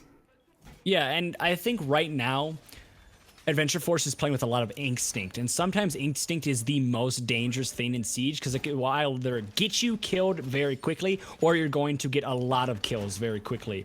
And throughout this entire game, we've seen a lot of instinct plays that unfortunately didn't go in favor of Adventure Force. But if those plays start to slowly slip in their favor, you're going to see those 2Ks, you're going to see those 3Ks, and you're going to see Adventure Force start taking rounds. Yeah, we're stuck here back to upstairs site. This is a site they won before already, so they're actually finding sites they're able to win here on defense, which is a much different aspect from their first game of Border. You didn't know we played Border twice now. This is their second game of Border, same sides. It's great. Yeah, this is the exact same game. There's literally no changes besides the scoreboard as of right now. The same sides, almost the same operators we've seen over and over again, and also just the same map. It's a little bit of a deja vu scenario here, but Adventure Force are answering a lot better than they did last map. And so we were playing upstairs, and they're bringing the mirror around this time. We saw mirror in their first time. They tried to do a different strat mirror. It didn't really work out too long as Breezy. I think it wasn't sure it was Breezy who played that time, but the mirror was killed out very quickly on a rotate down from security, which they're in right now. But let's say they're sticking more to the more normal mirror strat, putting it onto that West Army wall, watching for people trying to push for that wall to open it up. They also have one inside of archives as well, watching people in office. Yeah, and once again, we are seeing a lot of bodies still on the board here, and you've gone past that initial start of the round. And like we said, when Adventure Force is able to find that early kill or is able to find the man advantage early on, it gives them a boost of confidence that they desperately need. They did not find it here, and also everybody on DG is organizing their push. They're kind of checking things off their list to make an effective execute, and that is when DG is the most dangerous. So Adventure Force just have to be wary of that. Yeah, usually we see DG, they accumulate that push, they accumulate that motivation and that push to the side. As they get to the last minute or so, they explode, they just go for the execute, they make the kills, and they make the plays work. As we're coming to the last minute or so, we see some damage on the throw through a grenade probably, or from below, probably from a grenade I'm assuming. And this is where going to see DG execute, and it's probably going to play out their favor as we've seen before, but it could play out Adventure Force's favor too. Yeah, so far the track record is definitely in favor of DG when 10 bodies are still on the board and there's only 30 seconds left, but just like that, they're losing 2, and now the man advantage that we've talked about for so long is completely diminished, as it's going to be your Sledge, Sophia, and Thatcher all up for this DG side. But just like the Thumbus is able to find one, making a 2v3, and it's just trade after trade. Good luck trying to call that out. And there still is a chance here for DG, as Thumbus is just going absolutely massive, but he's going to be immediately refragged, making it a 2v1. It's all up to Reed. He has the L8582 in hand, but he just cannot hit his shots. And Adventure Force take the very first lead of the day.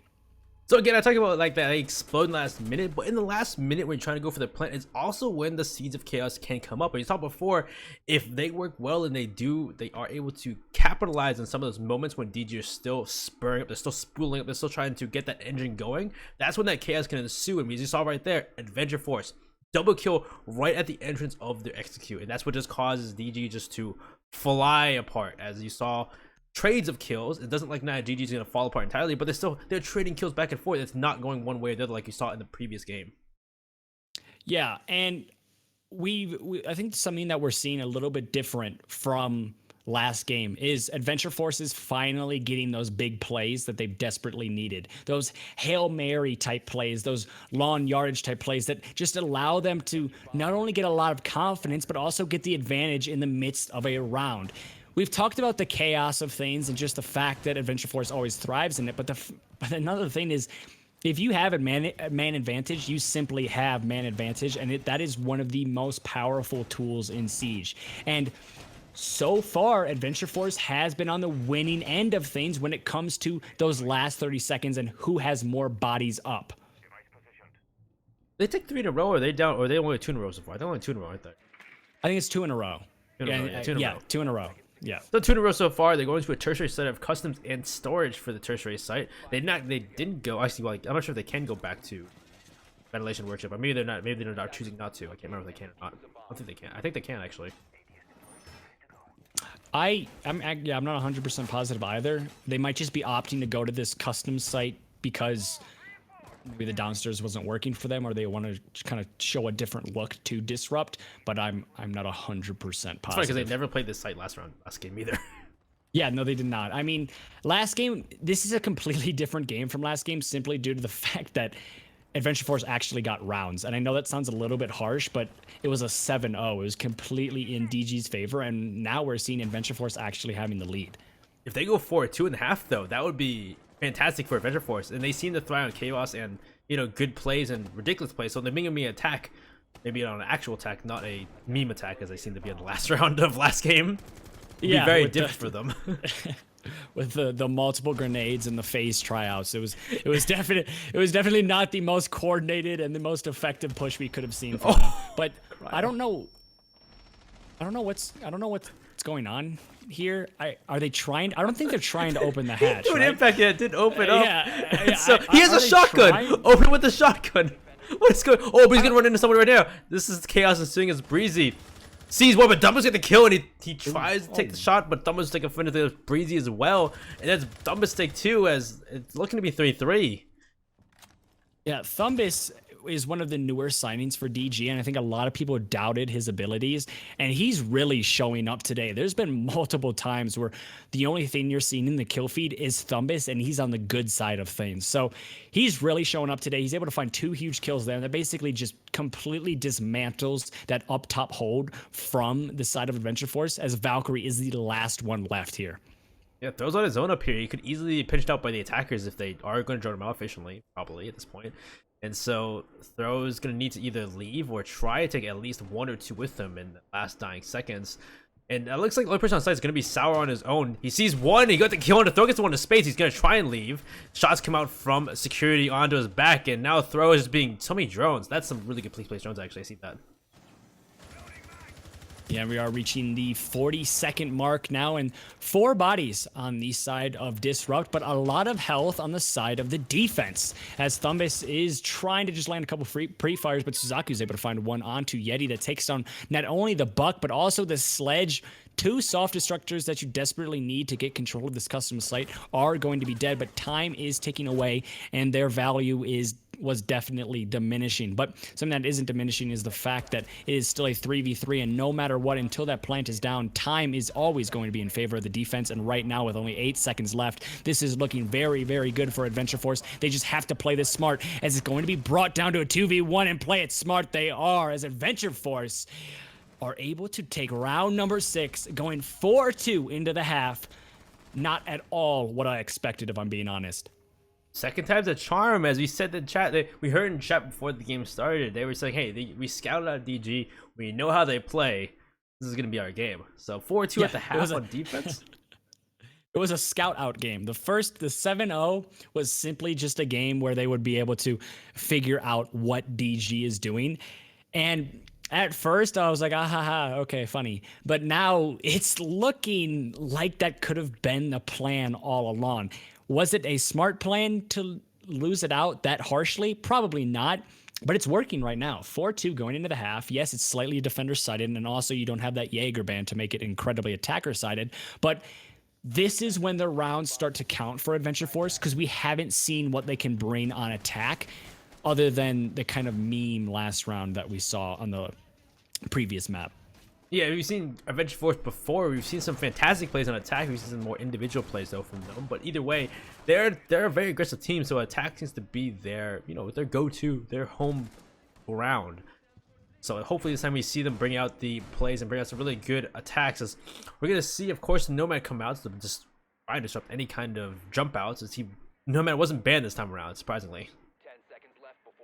Yeah, and I think the more surprising, well, not necessarily the more surprising, but I think the smarter ban that we've seen, and I think that's kind of really shifted the game here, is the fact that Jaeger is still on the board. At this point in the game, when it was round 7, not only was DG up 6-0, but there was a combined, I think, already 6 frag grenade kills.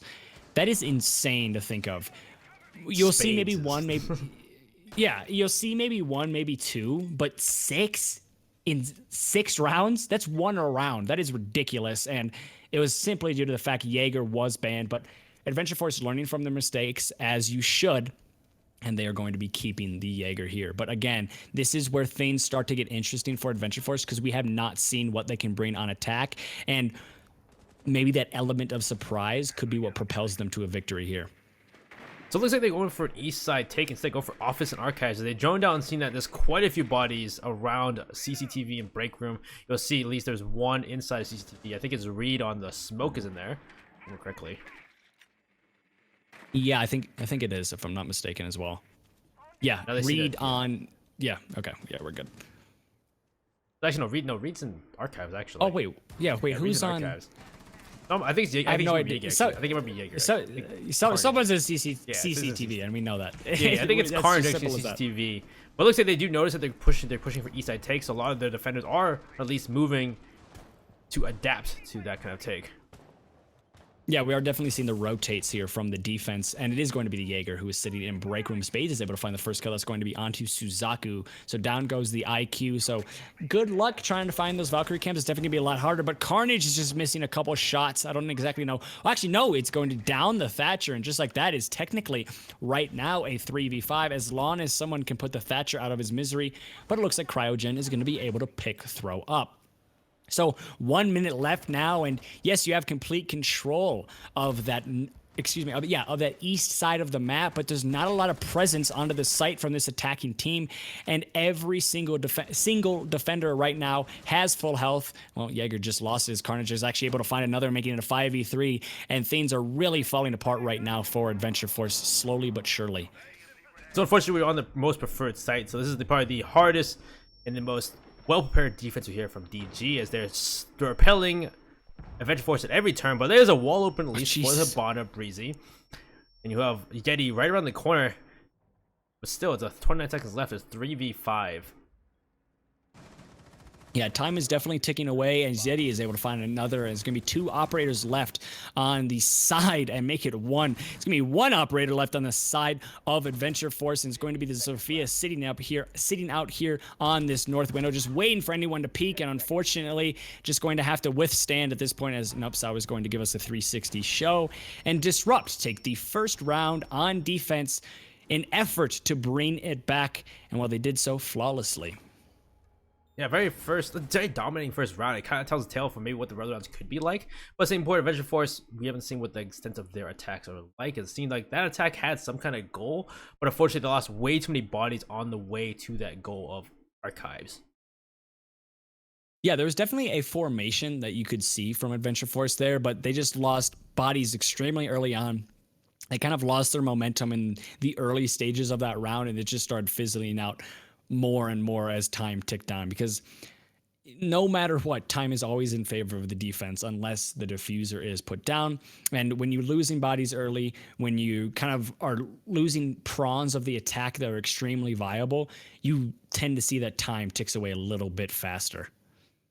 Yeah, so we go down to Ventilation Workshop for our second defense. Of course, is the second preferred site here on border of Castle brought along by Yeti, of course, to hold upstairs.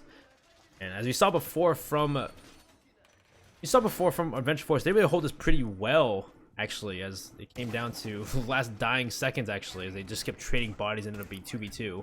Actually, no, it was a great play from Spades that round that got them that, almost got them the win. Yes, and actually, I'd like to quickly see if you can, Mr. Spectator Man, show us the scoreboard very briefly. I just kind of want to see where where everybody is hanging out. We're just going to have to wait and see, because there is a slight delay, but I'm hoping that we'll be able to see the scoreboard. And yes, we are, just like that. So Thumb is sitting at the top here with 9 kills. But other than that, everything's fairly spread out for both of these teams. So everybody is doing their job and carrying the load. And that's always good to see, no matter what. You don't necessarily like to see a top-heavy scoreboard, but you can see it. And we're not really seeing that here. It's very spread out right now, and everybody is doing their job effectively. Everybody's contributing pretty well from both teams, and nobody's saying if we finally got a 5th there, as you saw some before. Yeah. Yeah, that was just interesting. Yeah, that was just interesting. But so we have a very heavy upstairs hold here from both of them, the defense of DG, as you have Spades, Carnage, and Dumbus all roaming in different areas to try and stop Adventure Force from taking, or at least hinder them as much as possible. Yeah, up top control, especially on this site, is extremely, extremely important. And you see how much DG is valuing it. I think they have 3 bodies upstairs trying to deny anybody a lick of attention upstairs, because if you can get those holes open, you can watch those rotates, and then you can get that plant down extremely fast, and it's almost impossible to retake the site at that point. So, like we said, I actually think another person rotating upstairs to just try to deny as long as possible as Breezy walks into the crosshairs of Yeti. Perfectly timed there from Yeti, is able to find the Habana. That's a lot of utility off the board extremely early on, and just like I said, that is going to make that up top take extremely, extremely difficult. And it's so important to gain upstairs that really hurts for Adventure Force. Yeah, surprisingly that Adventure Force didn't bring any kind of soft breacher to deal with the floor, but Spades is a really good position here behind to deploy with shields. Adventure Force needs to use some kind of thing, but CryoGen just takes his head off instead. I said it's a really good position, but apparently not, as CryoGen takes head off, and we now have upstairs army control. There's not a lot they can do with it though, as they don't have much utility for that. Yeah, they don't have much hard breach. Yeah, that's extremely questionable from the side of Adventure Force. You need to bring a Buck, you need to bring a Sledge, maybe an Ash, or maybe a Zofia. They brought the Zofia, but the Zofia has used all of her charges. So, yes, you got control of up top, but at what cost? What are you going to do with it? You have no soft destruction whatsoever. It was kind of just like saying, hey, we got up top because we got up top. I think there was a couple breach holes they possibly made with breaching charges, but I really don't know, and it's kind of unfortunate there, but it doesn't matter necessarily, as CryoGen is still able to find a kill upstairs, and it is going to be brought down to a 3v4 in favor of the attack. Still have CryoGen on the Nomad as well, so those air jabs, if they're still available, could be potentially very powerful at the end here, but Yeti's going to take us to Zaku. And now it's a 3v3 with 15 seconds to go. They have to rush the plant. You'll see another one lose the fight to Zofia of Sour. Now it's down to a 2v2. Sour is looking for another fight. He'll actually win those fights too. And Adventure Force will take another round. As now it's a 3-5 in the favor of Adventure Force. There was really no way Adventure Force should have won that round, simply due to the fact they had 0 upstairs. They had upstairs control, but they had 0 lines of sight from upstairs. And the only thing DG needs to do at that point is recognize, hey, we have no pressure up top. We just have to play our angles, and we have to force them into a plant situation. Unfortunately, maybe a little bit over aggressive on the DG side of things, and Adventure Force read right into it, and they are able to make it 3-5. Reminder, if this goes 1 win in favor of Adventure Force and 1 win in favor of DG, that doesn't really affect the standings too much. These teams coming into this really just needed 2 wins. Simple as that. But 1 win apiece is a little bit better than 2 draws apiece, that's for sure. But this is very surprising. I am not going to lie. The fact that we saw a 7-0 from Disrupt, and now it is 5-3 with Adventure Force very, very close to pushing it on to match point. Not at all what I expected. I think talking before this game, me and you both said there's really a low chance that Disrupt lose this one out simply because it was a 7-0. There's so much confidence on the side of Disrupt. They just look like the better team, but right now we're getting completely proven wrong. Yeah, exactly. We saw before about how much like structured DG is, because they have a coach now. They have all the players coming out. Players have joined out and they've been scrimming and they've been working together. And we saw how prepared Disrupt's been lately. So we kind of expected it to be in the favor of DG because of that. Because we all know that Adventure Force is a pickup team. They kind of just put together. They just kind of went for it. They're in CL for fun. They're in CL to be a better team in a sense, but not like they're not crazy into it as DG is. So that's what we kind of expected out of Adventure Force. But same point. If Adventure Force wins this, even if they are relegated, the more they win, the more it just seems to curry in their favor to keep playing. Oh, of course, 100%, especially winning against a team, like you said, as organized, as structured as DG. That's a huge confidence booster going into the last couple of weeks of the season. And right now we're seeing right now, I think Adventure Force is a very momentum-based team. When they have confidence, when they have their comms up and they're kind of happy and getting things going, they look like a completely different team. When they were on that 7-0 last match, they lost almost all momentum. There was no confidence on the side of them, and it just was completely in favor of DG. Whereas now, they are realizing, hey, we can win this game, we can prove a lot of people wrong, and let's just keep doing us. And it's making them play incredibly better. You say that, but you said the round throw takes some heavy damage, needs some spawn peak. Looks like probably from Yeti or Spades. Sorry, Spades took some damage as well. So, but Spades also docked, so he can step himself back up. At this point, we're waiting for how Adventure Force is going to take upstairs. We're playing for a tertiary site. We're playing on customs and storage. And now they got to get rid of Yeti and Thumbus. And there goes Spades. They don't get rid of Yeti. They don't get rid of Thumbus, but there goes your Doc. And Doc, I think, was just picked there for a very valuable gun and also just denial with that ACOG. And that is a pretty significant kill, as Doc has an extremely powerful gun and can really just be a difference between a round if played correctly, and just knocking him off early is a really nice start for Adventure Force. But we are going to be seeing another kill here, but it's going to be immediately refragged from Yeti, but that does not mean it gives them the advantage. It's going to be a 2v4 now, and complete up-top control has been gifted to the attacking side of Adventure Force, and it is looking more and more likely that they will push this on to match point, as with a minute left, they have so much to work with. Oh, but I see from Carnage will miss his mark as he walks. I think that was... Oh, but Sour takes like Carnage actually. Instead, he's coming from Workshop. And now it's down to 1v4. It's Reed on his own. We saw DG start out pretty well in these, but Reed they wanted to throw. And it's he really fragged out by, it looks like, Throw. No, it was by Breezy. And Adventure Force, 3-6.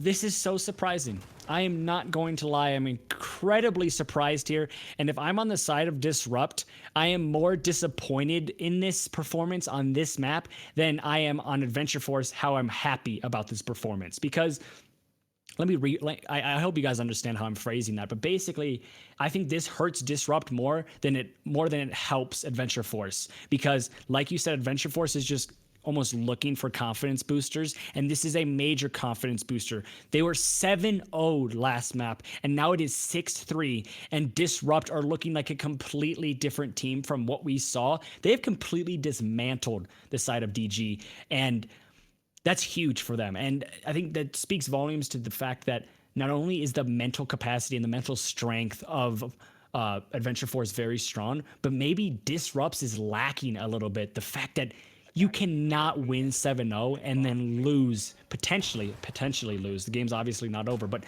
you're on the verge of losing 7-3. You can't have that happen. Yeah, it'd be different if it was a close game like 7-5 or 6-6 in the favor, in one of their favors, but it's 6-3. That is a huge deficit to DG and a much different storyline from last game. That's not a total shot like 7-0, but it's a very different storyline. And 7-0 to 6-3, that's crazy. We are at least going to a site they've won before, so expecting to make it 6-4, because this is the site they won pretty handily. A lawless round to DG the first round. But at the same point, Adventure Force seem to be adapting and changing up this playstyle so very often that I don't know what happened exactly. I'm not going to predict this one. Yeah, we saw in that 7-0 route, we saw that Disrupt kind of did the same thing over and over and over again, and it worked very, very well. Whereas maybe now Disrupt's changed things up a little bit too much, or we're seeing Adventure Force has adapted extremely, extremely well. It's kind of two sides of the same coin at that point.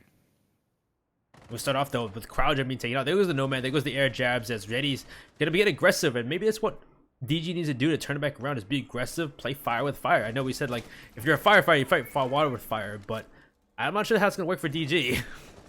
Yeah, and that kind of idea definitely comes up in certain situations, but right now DG need to take a calculated risk because there's not much more they can lose. If they lose around here, it is going to be over for them, and they are going to gift points to the side of Adventure Force.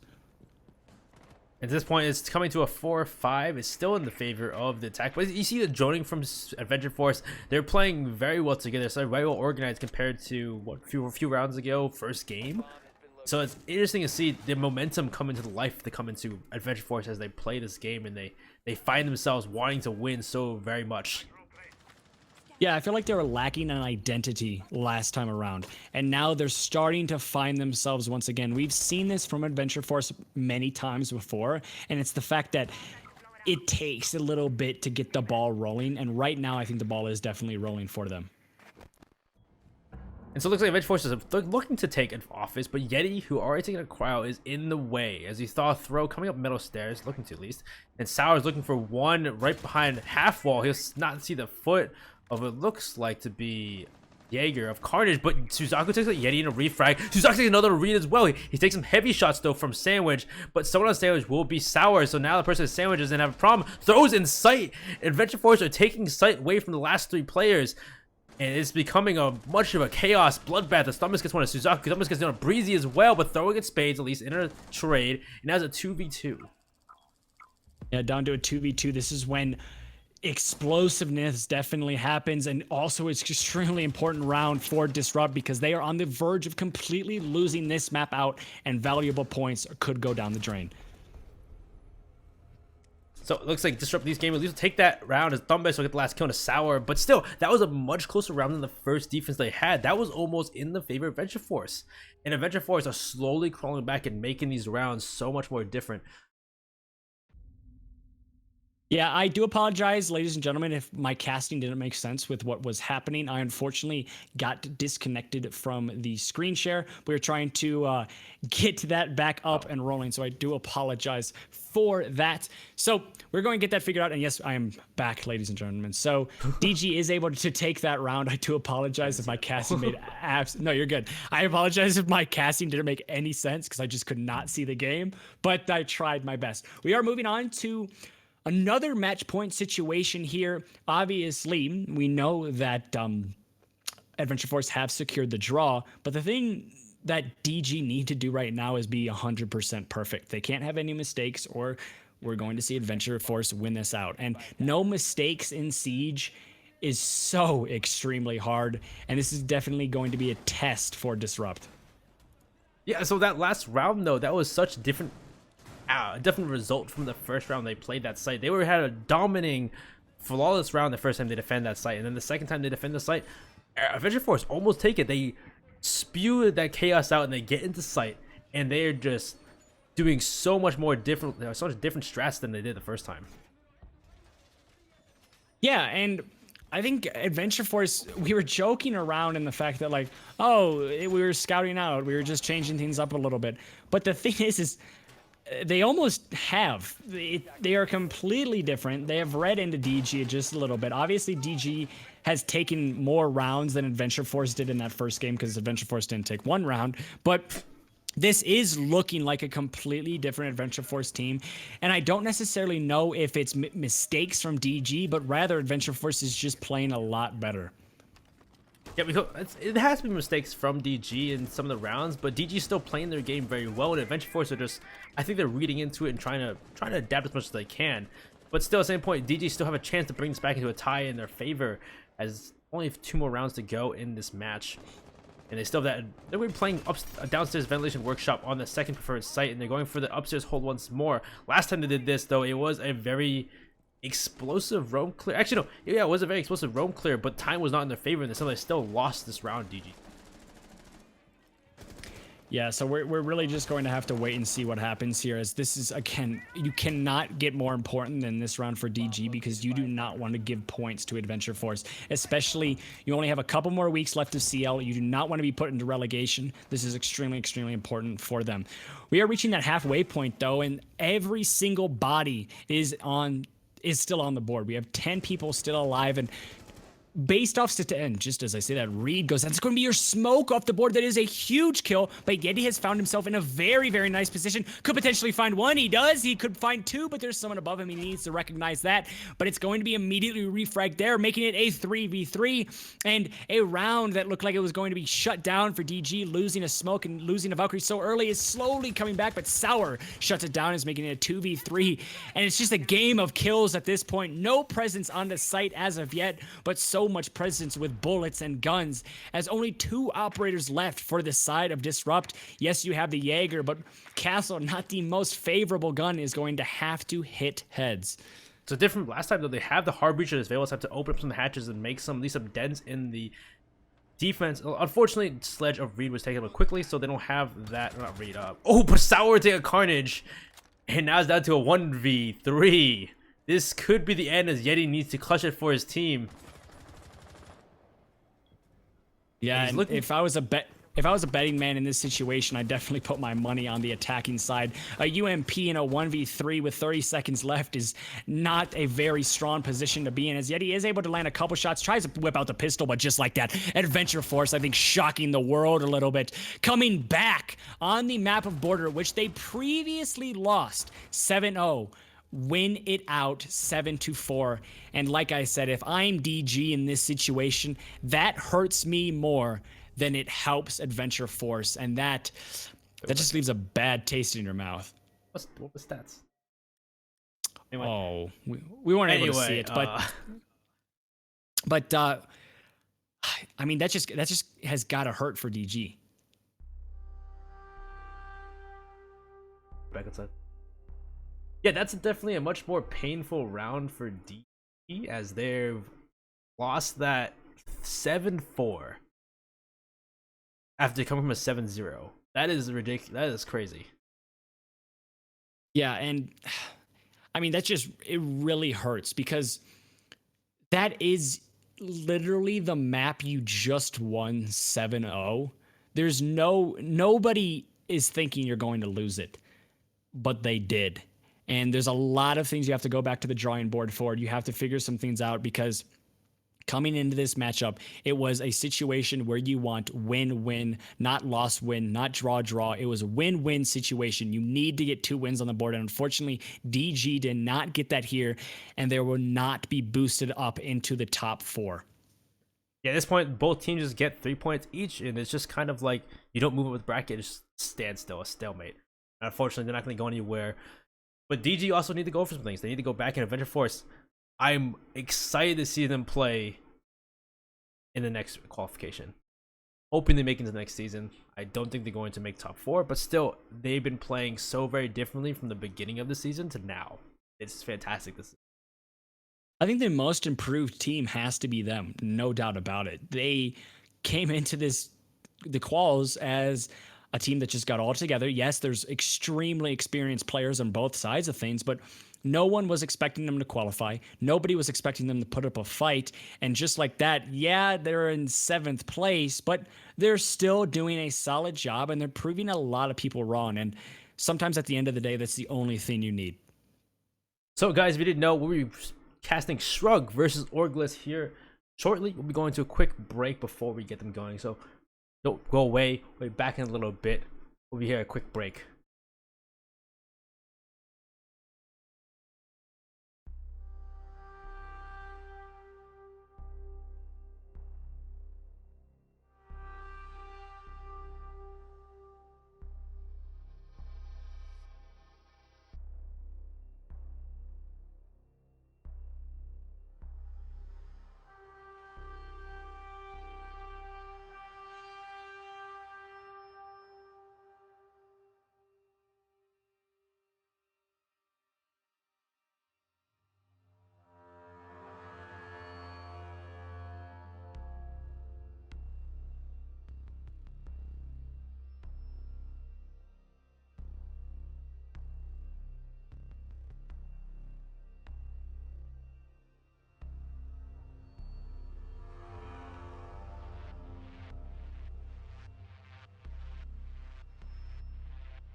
Welcome back, everybody, to our third match. Well, technically our second matchup in a sense.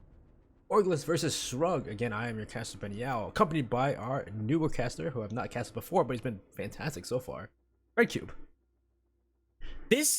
I'd like to first off by say we apologize for the wait. There was, I think, some PC issues with one of the players on Orgless, but that has been figured out, and we are going to be on the map of Coastline, Orgless starting on attack, and Shrug starting on defense. First ban being the Lion.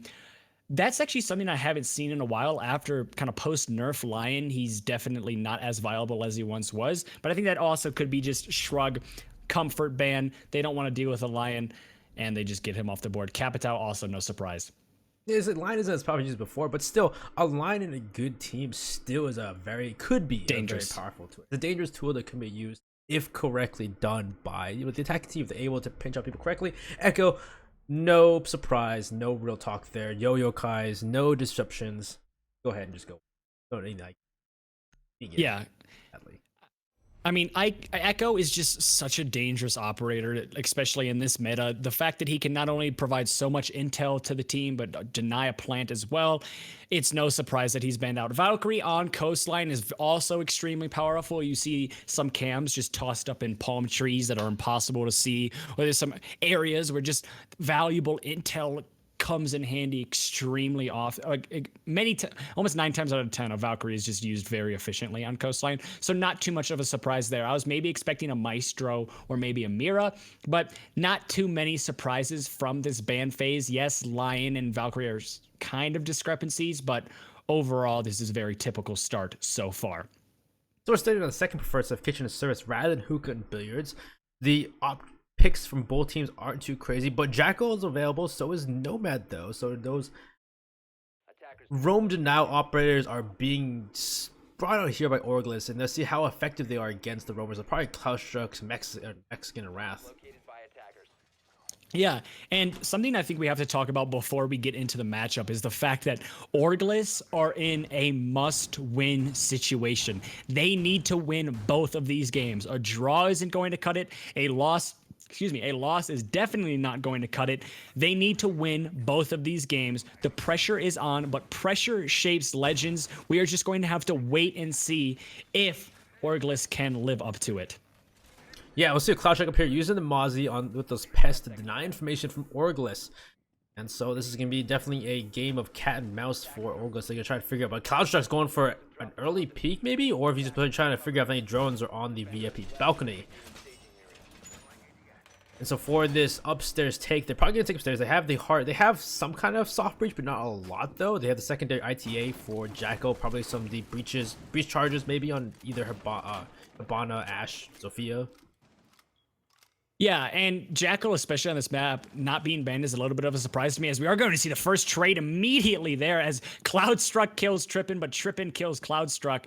So just like that, a Mozzie for a Zofia, C4 off the board, but also quite a lot of utility off the board with that Zofia. So I think that trade is almost 50-50, but Jackal is alive and well and not banned on Coastline. And Coastline is one of his best maps. Not only can he just corner roamers and pinch them out, but he almost works as a secondary option to a Buck or a Sledge with that secondary shotgun. Getting control of VIP, getting control of the upstairs can really put a lot of pressure on the defense in kitchen and just make them as uncomfortable as possible. If anything too, even if it was a trade though, that's at least the one roamer off the board they have to deal with. There's still one more guy up there. It will be Jaeger of Wrath, and that's still again Cloudstruck being so very aggressive on the Mozzie. You've seen him play before in other rounds. He's such a very aggressive fragger and so very well trained. Yeah, I'm a little bit surprised that we're not seeing more presence upstairs here from the side of Orgless. They're not really opening up any holes above site as of right now, and it's something you really need to do on this particular site. Kitchen is the most viable site on Coastline, and the way to win it on attack is simply by making the defenders uncomfortable. The way to make them uncomfortable is by opening up those holes and also getting as much control of upstairs as possible. And right now, we're not seeing any of that from Orgless. Yes, you have Shrines upstairs and also Glowmoji, but Wraiths is still sitting pretty, and finally we're starting to see that soft destruction come in handy here. The one air jab looks like it was taken out by an ADS though. That's unfortunate for Shrines, but still, I'm not sure how much of this. Oh, but I say that Glomoji taking Wrath, so there goes the last defender, and now Orgless have the advantage. But at the same point, not loading, gonna take a Bravo. He'll bring it back to a 3v3. Shrug ain't gonna take us out of the fight, as not loading on the Maestro of all things is roaming. Yeah, this is not the typical operator you'd expect roaming around, but with that Alda, you can do almost anything. As Mexican is extremely aggressive, he's able to find potentially a one, but it's not going to land, and just like that, down goes your mute, and it's going to be a 2v3 with execute on site, almost inevitable. Glomoji is able to get a nice shot there on the not loading. What a kill, and it's going to be all up to Flynn. We've seen him in situations like this before, but can he do it again? They say casters can't play, but he's proven everybody wrong with that. He has a smoke, he can deny entry, but how long? You got 7 seconds to deal with here. This is definitely winnable for Flynn, as they have not gone for the plant, and nobody's gone for the plant. Oh, it got so close, and Flynn, all he needed to do in that situation was to stay alive, but Blarn comes in absolutely huge for his team and gets the kill at the very last second. Some great work from Flynn that almost clutched it. It was a 3v1. He took out two, one with the smoke grenade, one with the SMG-11, but the shotgun not good enough fire rate to stop Blarn from blasting his face off. But still, a good start though was in a sense for Shrug, as Cloudstruck traded with Chippen, which was good. But then you also had Wrath not really do much on the roam, and so was Mexican as well. Mexican and Wrath not really contributing that round, unfortunately, even they were on the outside site. Yeah, which is surprising, because what did we say? We said there was not a lot of upstairs presence from the attacking side. And most of the time when there's not a lot of pressure upstairs, the best thing for a roamer to do is get a little bit aggressive, and you can find a pick here and there. And that didn't happen. We saw the Jaeger get completely obliterated right when the upstairs was gifted to the attack. And I think that's something we need to see from Shrug. They need to capitalize on the fact that the push upstairs was definitely flawed from Orgless. And if they can figure that out and they can realize, hey, they're not really going for any upstairs control, they're not putting a lot of pressure upstairs, we can get a couple of easy picks. That's going to be a really, really dangerous realm from Shrug, but they just have to recognize that. It seems that Orgless also keeps bringing this lineup, thinking it's going to be back hookah and billiards, just not bringing any kind of soft breach like a buck or a sledge. They are bringing soft breach like the breaching charges, but that's not really enough though. Sometimes to open up holes, especially for a site like Blue Bar and Sunrise. We're trying to get rid of some of the defenders sitting in sight behind Sunrise Bar, or maybe underneath at a small office. Yeah, it's definitely an interesting lineup here from the side of Orgless, but they do still have that Jackal, and Jackal, like we said, with that secondary shotgun can almost work as a soft destructor, as well as just a lot of intel for the team. We just didn't see that from Orgless last time around. They didn't really use that secondary shotgun in a way to open up holes. Maybe we will see that here. As we are going to get the first tracks out, that's going to be on the Mozzie. That's definitely very valuable information as a C4 comes out a little bit premature. I understand the vision of Cloudstruck and exactly what he was trying to do, kind of maybe trying to bait that Jackal into running into billiards, but unfortunately, just gets the timing wrong. Lets off his C4 a little bit too early, and there goes your utility. But that's just an unfortunate time to reload, as that could have been a pick, but it's going to result in absolutely nothing. So again, this top floor control from Shrug is just not there. Nobody from Shrug is really trying to deny this whatsoever. So again, it seems like they're trying to go for the long angles to deny a plant or deny Orgless. As you see, Cloudstruck, Flynn, and not loading are all kind of near sight, but you see Mexican and one off by Wrath by main lobby, looking at a long angle into someone in blue. But Neo Bravo Dog using the ITA, opening as much as he can, Shrines with the breach charges, open the floor up, and if they do too much of this, they're going to really displace the operators, allow for Orgless to plant with no real pressure. Yeah, this is definitely a horizontal hold here from Shrug, as there's no presence upstairs. And we are going to be seeing the first kill that's going to be coming out onto Wraiths. Once again, the roamer of Jaeger not really doing his job. He wasted a little bit of time as he's brought it down to the halfway point, but he's going to be dead. Flynn goes down as well, and Orgless are looking very, very strong, making it a 5v3. And execute is inevitable, as Trippin, I have no idea how he loses that one out. He saw Mexican just sprint across the screen, but I guess it might have been the reaction time was a little bit of an issue there, but the C4 is not going to be an issue, as Mexican is able to find two. As not loading goes for the peak, he's able to land a couple shots on the Habana, but does he go for it? He does, and makes it a 2v3 in a round that Orgless looks so good. It somehow is brought back down to even pegging. Yeah, not loading, Cloudstruck and Mexican doing their jobs and bringing back the fight, even if even if Flynn and Wrath weren't able to do their job. The rest of the team can still contribute quite heavily here. It's now a 2v2. It's been evened out, but still, 30 seconds to go. Again, time is in the defender's favor at all times because time is ticking. And they need to go for a plan to figure out a plan. But as I say that now, Logan will take a Bravo Dog, and Glow will then have to push Blue Bar on his own. He's lone HP, pushing the Mozzie of Cloudstruck. Yeah, this is definitely not looking good for Glow, as he's completely caught in a crossfire right now and only has 15 seconds. Extremely low in health as well. It's just a combination of all things bad, and when you have a combination of all things bad, you're most likely going to die, and that's exactly what happens. Shrug, in a round where it was a 5v3 deficit at one point and they looked like they should not be able to win or able to take it out, and that's got to hurt just a little bit for Orgless, as they did that early round so right. Everything was perfect, and then it all started falling apart like dominoes, and it's brought down to a 1-1 scoreline. Yeah, again, if anything, it was just like that. Some team seemed to be some kind of divided push. You had some players still upstairs. You had Blarn going his own to that little closet before Sunrise Bar. Yeah. But if anything, they seem to see some very divided pushes here. Unfortunately, there's also some kills that did not go in the favor, some gunfights that just didn't go in the favor of Orgless that round.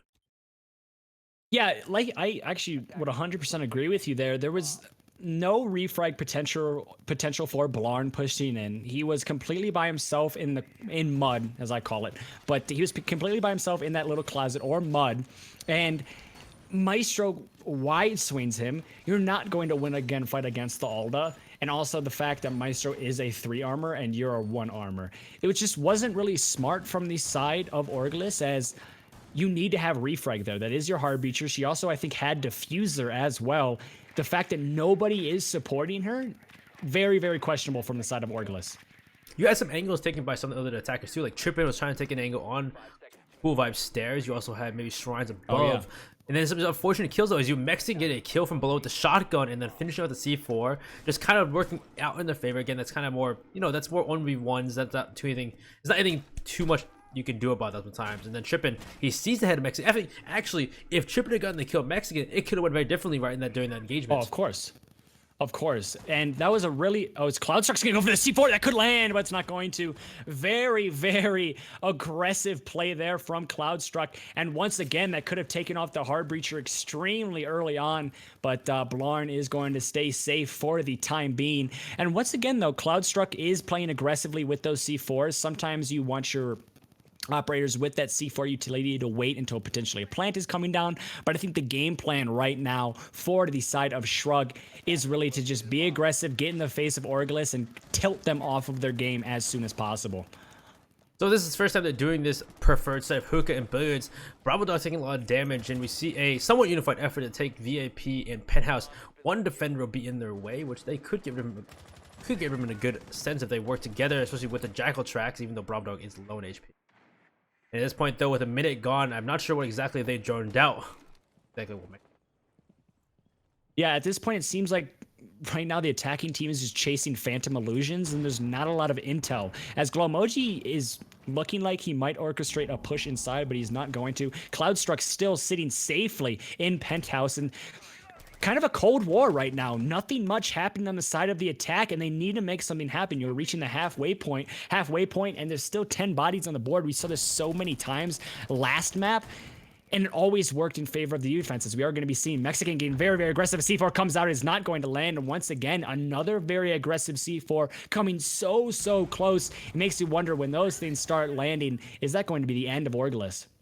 Well, Flynn will get Bravo Dog with smokes. Bravo Dog will push by himself in Aqua. Glowmoji trying to get a shot on the Mexican here. He'll do some damage, but not enough to kill him. Not loading this Maven as well. Mexican actually getting so very aggressive with the shotgun. Will finish off Glowmoji. And now it's a 3v5. There's 2 people all low in HP on Shrug, but not really enough to really put them in the favor or would make it even. As Cloudstruck still inside of Penthouse and Trippin in a precarious place.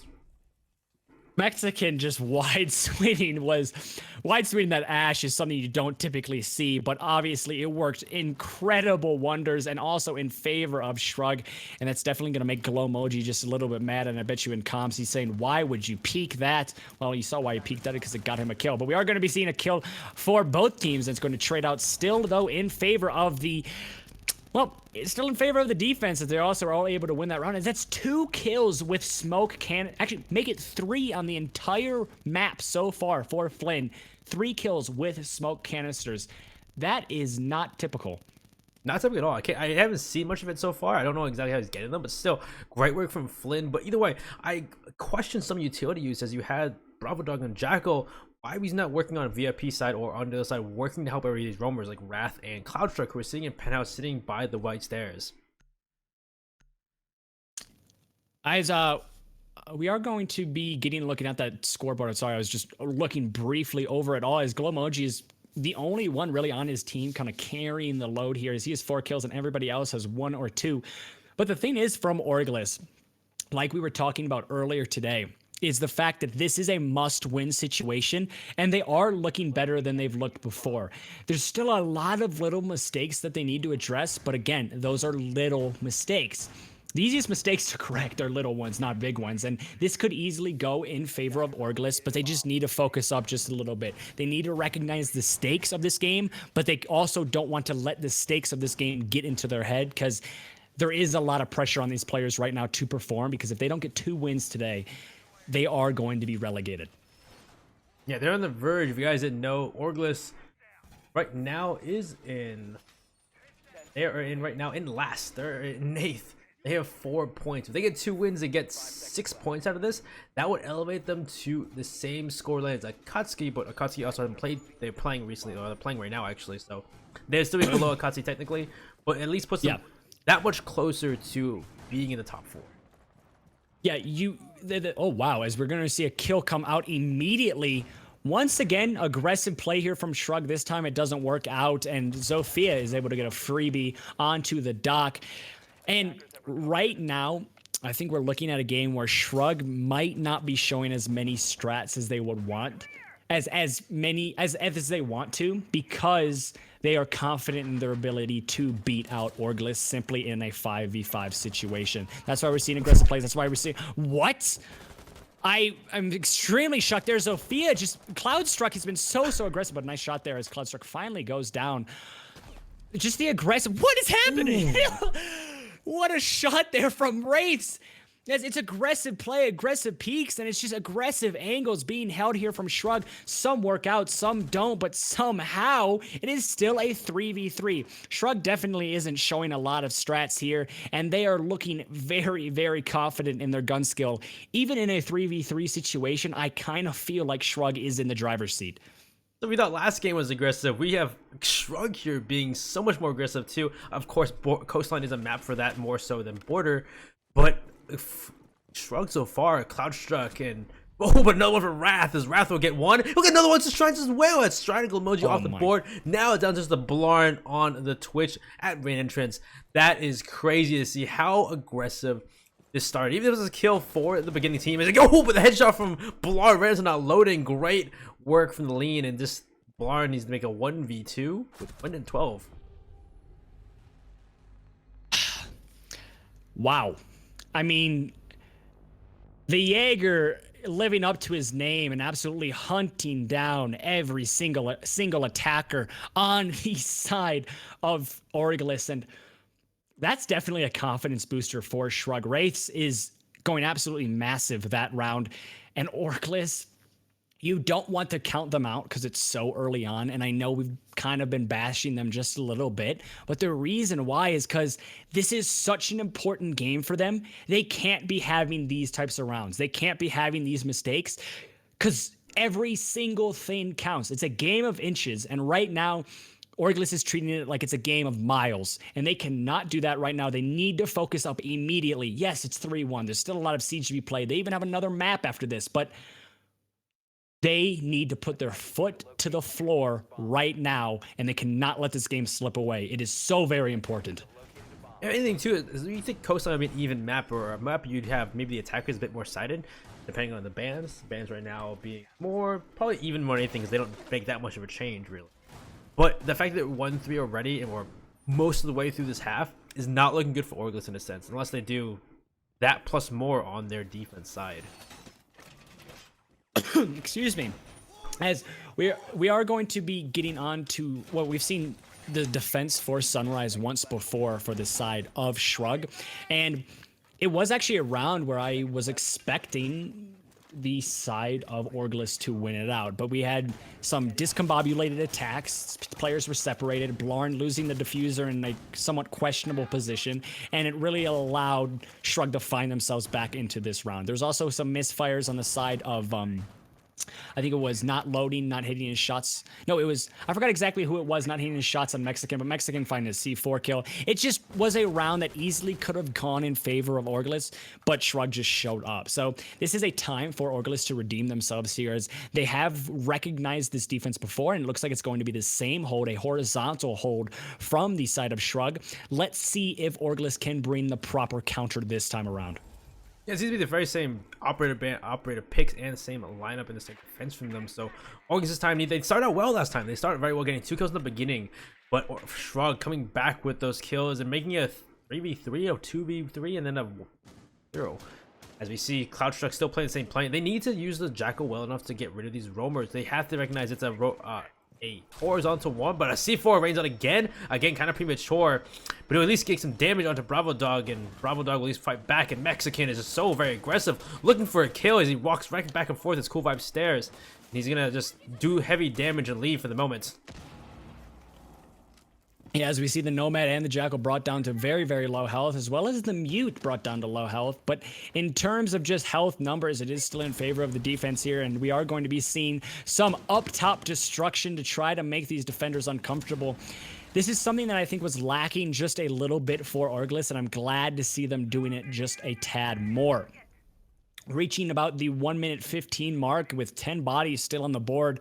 Typically, what we've seen so far, this does go in favor of the defense 9 times out of 10. But with those 5 bodies, you still out of attack. There could be a way you can orchestrate potentially a rush into sight and get that plant down. But it is just going to be a tell of time as Flame gets picked off. It's going to be your smoke off the board. What a play there, as the grenade forces him into a situation right into Blarn's crosshairs, and Blarn is able to get a huge kill that prompts entry from the attacking team, as there's no more Dorito dust to deal with. Bravo Dog get Mexican as well, and now they're 3v5. This is the same situation they were last time. They were a 3v5 before, and Shrug still somehow brought it back to, into favor. So this time we're gonna be wary they don't rush it too much and are able to get some picks or able to get a plant down. As it started to open up, they're starting to get rid of the barbed wire. He sees the head, not loading us to the head, but not make the shots. A grenade will be thrown behind Sunrise Bar, but nobody's there for the moment. So Cloudstruck and not loading are in very precarious positions as there's so much floor open. Glomoji gets Cloudstruck, but not loading and tripping as well, though. As Maestro could potentially be the difference here. He's able to get Diffuser down. That is absolutely massive. He's able to find another one, making it 2v2, and Orgless is falling apart. It's a 1v2, and it looks so good, making it a 1v1, but it's going to be in Shrug's favor once again. And oh my goodness, that was not a round you want to see Shrug to win, especially if you're an Orgless fan. And Shrug take it. Maestro going absolutely massive, putting his team on his back, making it a 4-1. And already we see Shrug securing the half here. That was insane. So again, I just said before, even though they were in a 5-3 lead just before that first time they attacked the site, again, they're in that same lead, and one play from Shrug, be not loading, or be Mexican, or Flynn, or Cloudstruck, just bring it back, or Wrath as well, and they bring it back, and they bring it in their favor, and they just win out that round. That was ridiculous. But also, the push from Orgless, though, they kind of a one-sided aspect. They didn't have any cross angles, they didn't have anything else. They had top floor control, but they just, all the members left top floor and went for that push through water closet, what do you call it, and there was no crossfires. There was nothing to stop not loading. And it was the same exact thing that we saw the previous round. The attack on that downstairs site, blue bar, double bar on that downstairs site. The attack from Orgless, it lacked control, it lacked organization. And what did we see last round? There was a lack of control, there was a lack of organization, a lack of crossfires, and it allowed not loading to just be the player of the game in that situation. He was able to find 4 kills, puts his team on his back, and single-handedly won them that round. Clutches are not good in Siege, even for the team that wins them out, because it shows that something went wrong where it was a 1vx, it was a 2vx, 1vx situation where X is greater than the amount of bodies you have on defense. So right there, Shrug did something wrong. They did not go their way. They did not have the man advantage they wanted, but it doesn't matter because Orgless just walked into crossfires, they walked into crosshairs, and they made way too many mistakes. And in a game like this, those mistakes cannot be overlooked. And again, Cloud Shrug here looking for another kill, getting VIP, going through VIP, but Cloud Bravo Dogs and Starfleet getting Mexican this time. That's your mute off the board. C4 gone, and I guess the player inside of Hookah will be out of the picture. But Cloud Shrug, wow, he is running out so very far to find a kill, but nobody be there for the moment.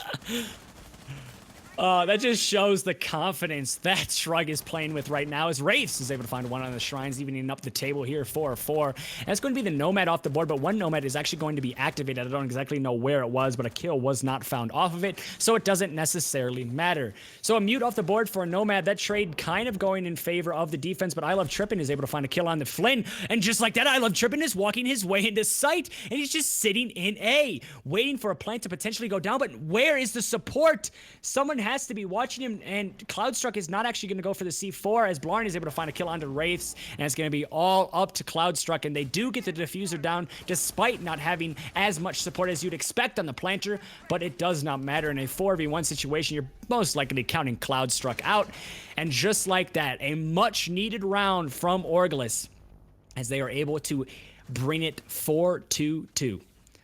Yeah, bringing 4-2 is definitely a lot better than 5-1, but still, Trippin able to walk, I'm assuming, from Aqua into Billiards with no resistance? No. Yeah, that was very interesting. I was not expecting that whatsoever. When the spectator panned to a Zofia sitting in Billiards, I was very confused. Definitely see the play of the game right there was the fact that, well, first of all, getting the kill Mexican, definitely a good start for, or yeah, Trippin able to just walk in. He takes out Flynn, but I guess the communication wasn't fast enough for the Maestro of not loading, turn around and try to get that refresh.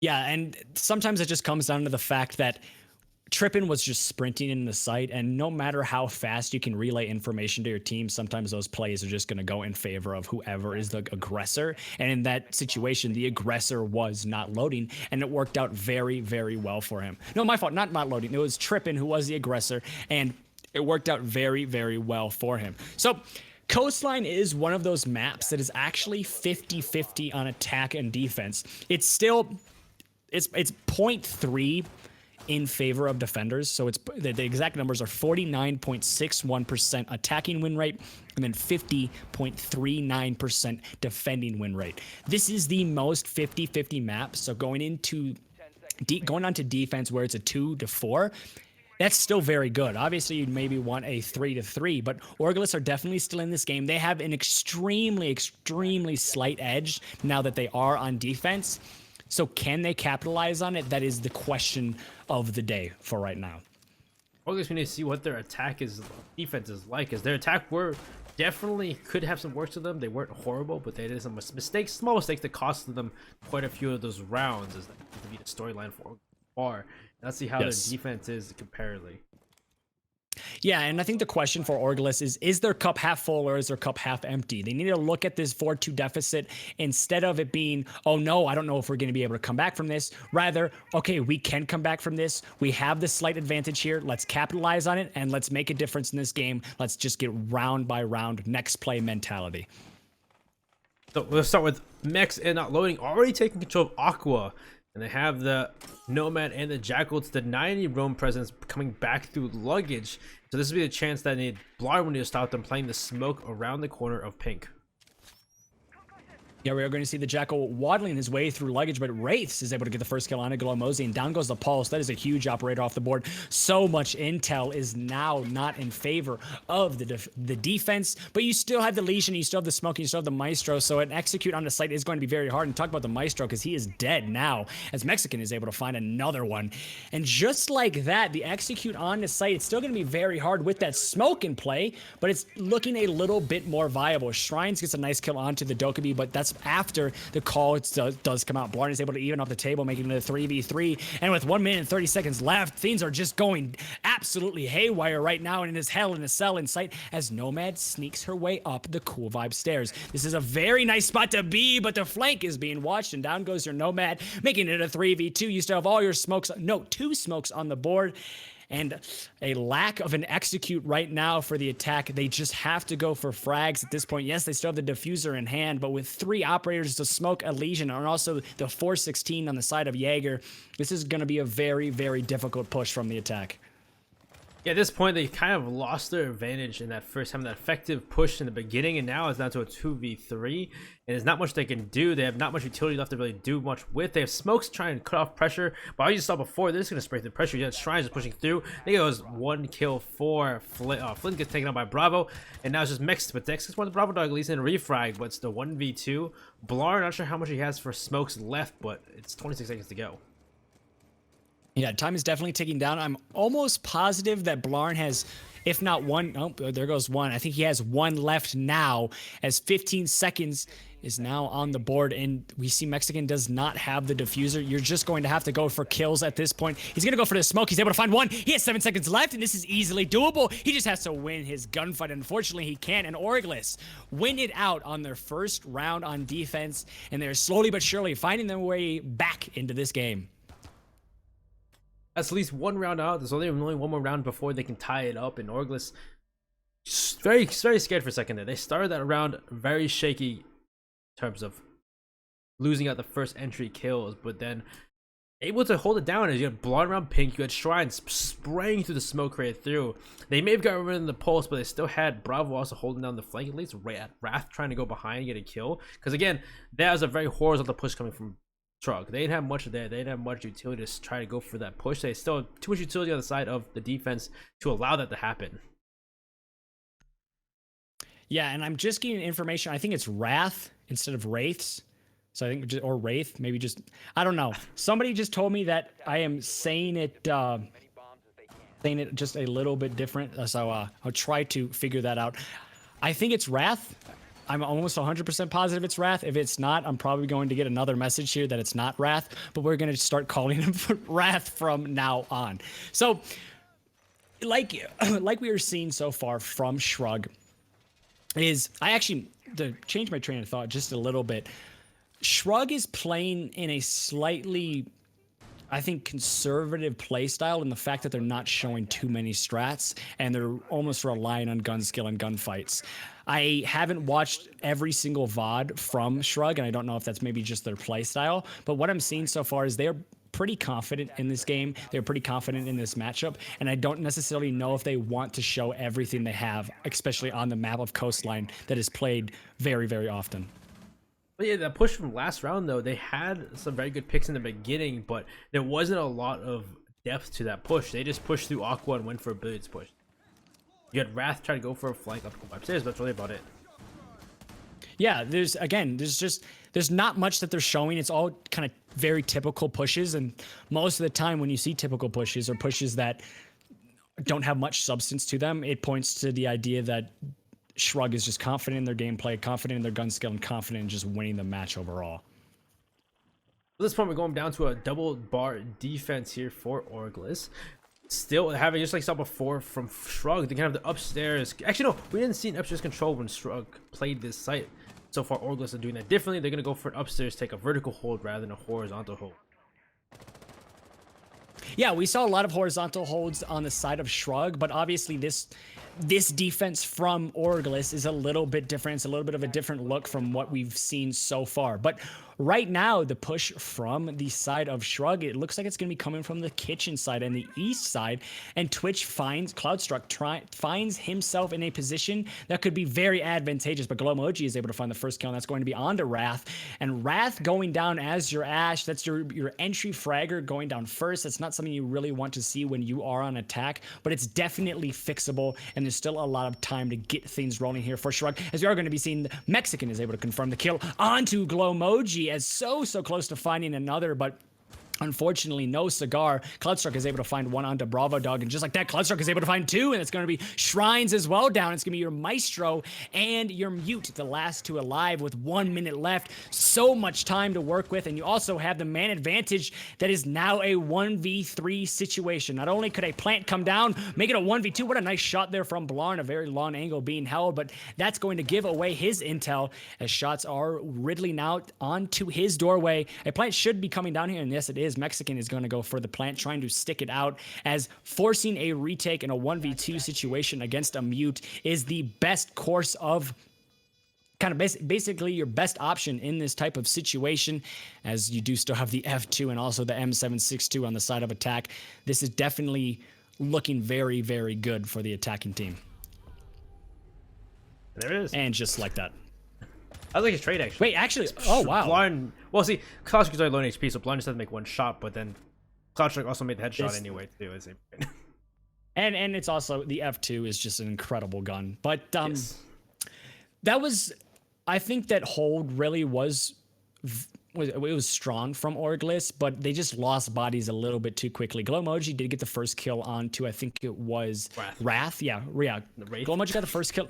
Yeah, Wraith, I don't know. I'm sorry. But Glowmoji did get the very first kill, and that was the denial of that entry fragger. But then we just saw Mexican and Cloudstruck just getting 3 kills in about the span of 10 seconds, completely flipped that round in favor of the attacking team. Yeah, it was a vertical hold from Orgless, but then you had 2 members upstairs try to take upstairs, and actually successful because how well you had Mex on Zofia, and then you also had Cloudstruck coming through kitchen for a horizontal take, and just working in favor, pinching out Cloud, that cool vibe stairs, because you had Mex coming from the horizontal side or vertical side, pushing them back to cool vibe stairs, and you had Cloudstruck watching as they come down the stairs. So just great work from the 2 of them. A 2-man push to take away 3 defenders. Yeah, okay, so I just got confirmed it is Wrath, so it's like R-A-T-H. So we're good. We apologize for the first couple of rounds when we called him Wraith, but it's Wrath, so we'll fix that right away. So 3-5 now for the side of Orgless. Like I said, it is a must-win. You cannot draw, you cannot lose. And if we're looking at the scoreboard right now, what can you notice? It's the fact that Shrug is 1 round away from securing a draw. That is, in this situation, Orgless's worst nightmare. Yeah, so Orgless so far have just not been able to really deal or adapt to how Shrug is playing, and so they still have 2 more. They still have time. They're back to the wall though. They need to make this win, so they need to play this well. Well, Bravo Dog and Glowmoji holding theater, as this is now a kitchen and service entrance defense. Yeah, and this is technically the most viable site. As did Blarn get that Twitch drone? Oh no, he's there. There he goes. Not a Twitch drone, but just a regular drone. But this is the most viable site on defense. And if you're in any must-win situation, in which we are seeing Orgless on right now, the site you want to go to is kitchen, because it is 100% the most viable site, as we are going to be seeing Gridlock establishing herself on that kitchen window and putting some presence on that north side of kitchen, just watching any rotates and any crosses. This is typical for almost any attacker, as they will just sit here and wait, as Wrath is just going to waddle his way into sight. He's able to find one. He's just going to be sprinting in. The Ash Rush returns, and it's a 3v5 in favor of just like that's going to make it a 2v5 in favor of Shrug, making it a 1v5 as Cloudstruck is able to find one, and Claymore also finds another, and it's going to be all up to Bravo Dog to keep the hopes of not a draw alive for the side of Orgless, as a couple shots are just going to miss, and just like that, Shrug securing a draw. And almost essentially with that, kind of putting an end, and I wouldn't say an end because that's a little harsh, but a damper on Orgless's season, as it was must win from here on out. It was must survive from here on out, and a draw is not what you want to happen in this type of situation, let alone a loss. Yeah, that round though, they read heavily into the fact that there was 2 members upstairs, but even if there's 2 members upstairs, you still had 3 downstairs with the defenders, the anchors, and still they were able to push in. You had Wrath is going in the game, the first kill. You had, I think it was not loading, push from service entrance, get the other kill into the other defender in service entrance, or service connectors you call it, whatever it is. And at that point, the 2 other defenders not able to respond quickly enough, just falling into the sight lines of the attackers who are holding rotations, and just a perfectly executed attack from Shrug. Attackers need to locate and defuse bombs. Yeah, and Shrug, I think that was also a play of intel. They recognized, like you said, okay, there's a couple bodies off site. If we just hit site hard, which we saw Wrath do, basically completely secured the B side of site, and then after that it was just bodies on top of bodies falling for Orgless. And Mozzie has an incredible gun, has a lot of utility with the C4, and also has an ability to get a lot of intel. But in a 1v5 situation, it doesn't matter who you are, it doesn't matter how good you are most likely going to lose that out. Yeah, it was unfortunate that all the defenders were not able to. Yeah, you had two members on site who were killed out immediately. A third comes back to try to do it. You had Cloudstruck sitting at the entrance, just waiting for the rotation. He gets the kill. A Claymore kill apparently as well. I don't know if someone jumped out a window somewhere. That was interesting to see as well. Yeah, I don't know what it was, but I saw on the kill feed a little Claymore pop up. So it wasn't even a gun that killed some of the people on Orgless. It was just trying to make something happen and unfortunately falling into the hands of a Claymore. The next time, it seems like they need to read in the fact that Shrug made that rush as we go to back to a upstairs defense. Last time they did this attack, Shrug, they kind of just walked into the sightlines of the defense. They got 2 picks in the beginning, they're really good. But other than that, they kind of just tried to force execute. It did not work in their favor. And the thing with Orgless is there's certain rounds where they look perfect, but it's just at the tail end of matches, they start to fall off. And perfection is a moving target. And if you look perfect in the first couple rounds, it really doesn't matter because, like I said, it's a moving target. You're probably going to lose sight of it. And right now for Orgless, they have completely lost sight of perfection. They're struggling to get a grip in this game. And there's a lot of pressure on these players right now to perform because they are on that verge of potentially getting relegated if they don't get a win today. So we're going for the same kind of push from Shrug. They're going for Aqua into Billiards. Bravo Dog in a great place to push forward, but the tracks are in the way. He doesn't make too much noise. He has to shoot a throw 3-4, but not enough push inertia to get the kill. But through the luggage, he'll get one on the Flynn. It's a 5v4. There goes your tracks if you had any left on Flynn's side. He's going downstairs. 1 night will be Glomoji getting shot from, I believe that's not loading. But either way, a great start here for Orgless. Time ticks off. Yeah, we're seeing the push onto these roamers is almost non-existent right now. Glomoji sitting up in Hall of Fame and then not loading is going to be the only person trying to push this Mozzie of Bravo Dog. As Bravo Dog is slowly creeping his way back up into the same position he just got a kill from, and he could potentially find another, but he's not going to be able to, and it's going to be not loading, finding the late refrag, making it a 4v4, but there still is that Jaeger on the board, and a lot of time has been ticked off. So if you're looking at the roamers and asking, well, did they do their job? The answer is 100% yes, but the plant is coming down, and now it's up to the support players to make something happen, as 2 kills are going to be coming out for the side of defense, and it's going to be up to the Thatcher and the Ash now to not only try to get this plant down, but also retake the site in favor of them with despite not having that man advantage. Glomoji seen very, very far away by himself. I don't necessarily know. Is that Maestro down? Yes, he is. So it's brought down to a 1v1. And this is very, very important match point here. Glomoji, I think, is in the favorable position in the fact that he has to force the Ash into planting, but I don't necessarily know if he knows where the plant is coming from, as the Gridlock Stains are going to come out and the plant does come down. Shots are going to riddle out, and Glomoji is able to find the kill onto Wrath, and unfortunately, death is the tax we pay for life, and Wrath came a little bit too early for him, and he's not able to secure this game, and Orgless stay alive just a little bit longer. Yeah, that was a very better attempt, I guess, than the first one I saw from Shrug. They were able to at least get in and get kills, but still, they're just throwing bodies through Aqua into Billiards. That is all they're doing, is just throwing bodies in, getting the kills they can. At least they're able to secure kills this time against Orgless in that attempt, and they're able to try and get the plant down. 1v1, better than the first attempt, but still, just that's all the Shrug is doing. They're just throwing bodies at the defense. Yeah, and time was definitely ticking down, and they also recognized, hey, there's still a roamer on the board. Maybe we just have to hit sight in this situation. We know Mozzie did just die. He was one of the roamers. We know Jaeger has to be off site, so there could be an easy chance of maybe only 2 people being on site. So I think maybe going through the head of the Shrug players let's just hit site, let's try to get a plant down and then force a retake. But unfortunately, the support players came up absolutely huge for Orgless. They were able to find 2 massive kills, not only on a person with the diffuser, but also just giving man advantage to the defense. And then it was at that point a 2v4 situation, and that's kind of what today has come down to. It hasn't been a really plant orientated game day today. It's been mostly just who can win their gunfights, and at the end of the day, who's going to have more bodies on the board. And at that point, teams we are actually so saw very aggressive. Yeah, exactly. And at that point, that last round, we saw that it was Orgless who had more bodies on the board, and they were just inevitably able to win it out at the end. Attacker's objective is to defuse a So as we go back to our kitchen defenses, considered one of the more viable sites here on coastline, and so we need to see. Last time we saw Shrug just walk into sight and just take sight away from the defenders. I don't think they can get away with it this time. Hopefully not. Yeah, so it's just a game. I think Siege is one of those games where it's who can fix their mistakes the fastest. And I said this earlier today. All you do in Siege is simply you analyze your mistakes and you make corrections in your failures.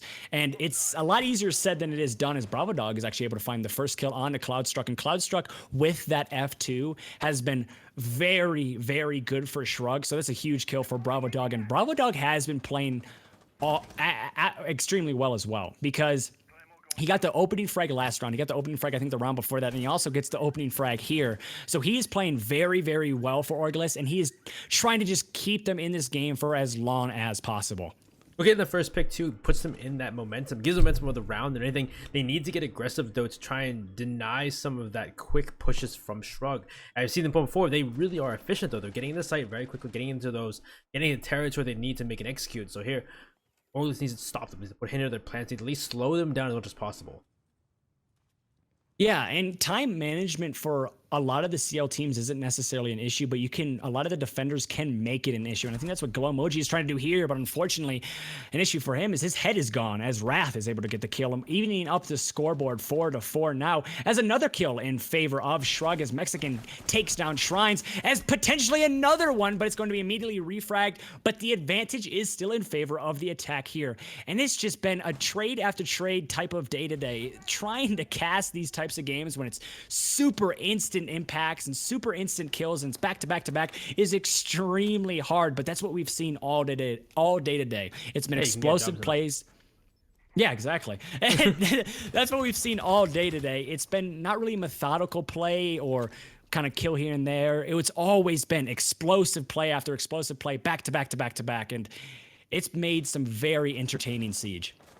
He's been kick out. It just kicks off when it kicks off. People make the plays and they have to go for the refrags. So this is a game of refrag. It's like chess. You have to trade 1 for 1. If you don't trade 1 for 1, you're inevitably going to be in a worse situation than before. As you see right now, they're technically in a worse situation, but because of those refrags, at least they're not so much in a deficit as they could be. And so now, with 26 seconds left to go, Shrug has to make some kind of execute, and they're stalling out because they don't know exactly how to push this out. There's not a lot of utility left for them. Max at least has 2 left, so he could. Some tracks available to Flynn, so it's not impossible, but smokes him down to Flynn. Flynn gets taken out immediately, running right into sight. Blonde get 1, Triple get Wrath, and now it's down to just Mex in a 1v2, trying to get the last 2 kills. He's walking right into Blonde's sights. He'll get the no. Blonde will lose the fight actually to Mex, but Mex sees once more, and Tripp is trying to run away. 1 second to go, and Mex not pushing fast enough, and it's gonna be time as Orgless gets the first, or not first one, but the first another defense win. The first defense win here at least. Yeah, and we are seeing a potential for Orgless to draw this out. And I think the one problem there was the fact that we saw the time management definitely became an issue for the side of Shrug. Flynn just almost throwing his coins in a wishing well when he sprinted into sight there, hoping that he could potentially get into a position to either plant or get a kill.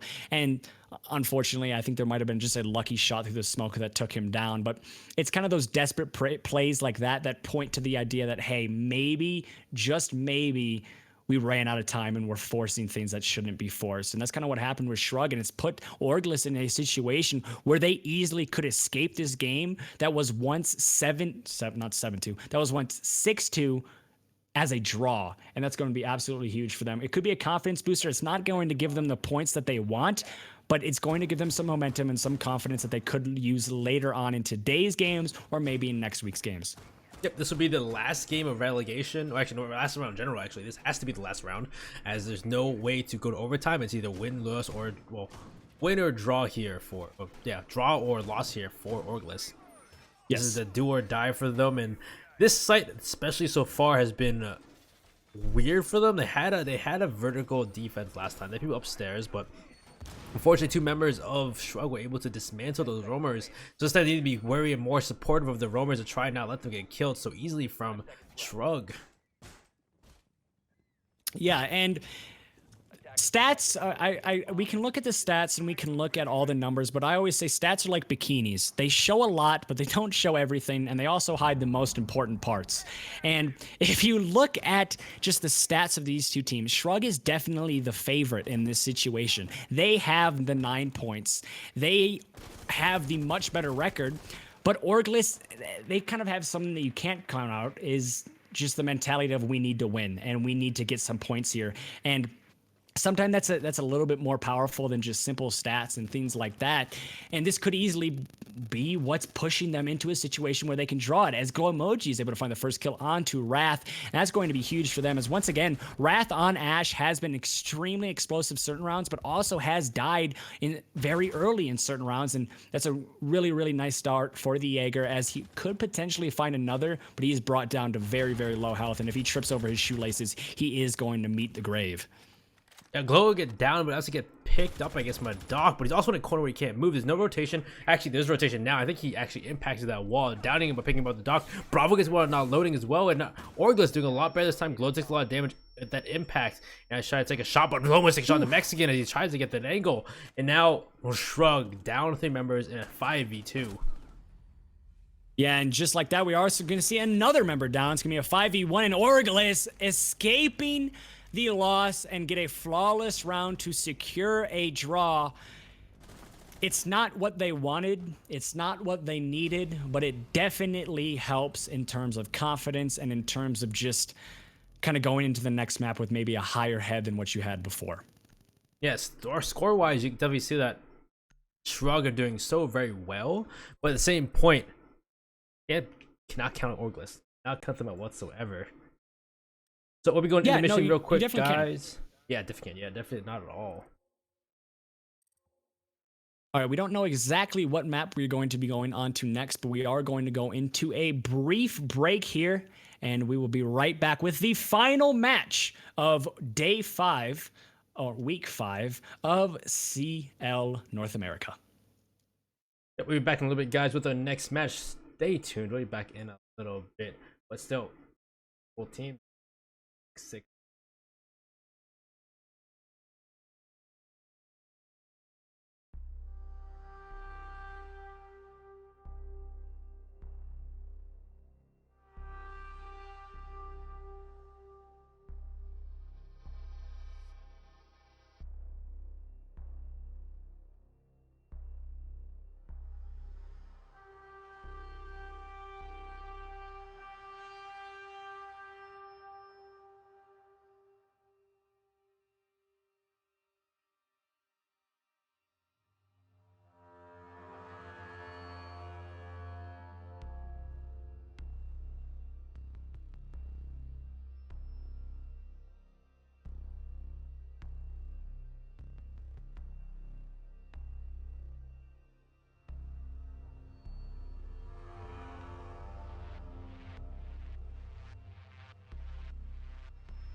Hello everybody, welcome back to our last game of the night between Orgless and Shrug on Bank, with Orgless on attack and Shrug on defense. Once again, I'm your caster Benny, accompanied by my lovely co-caster.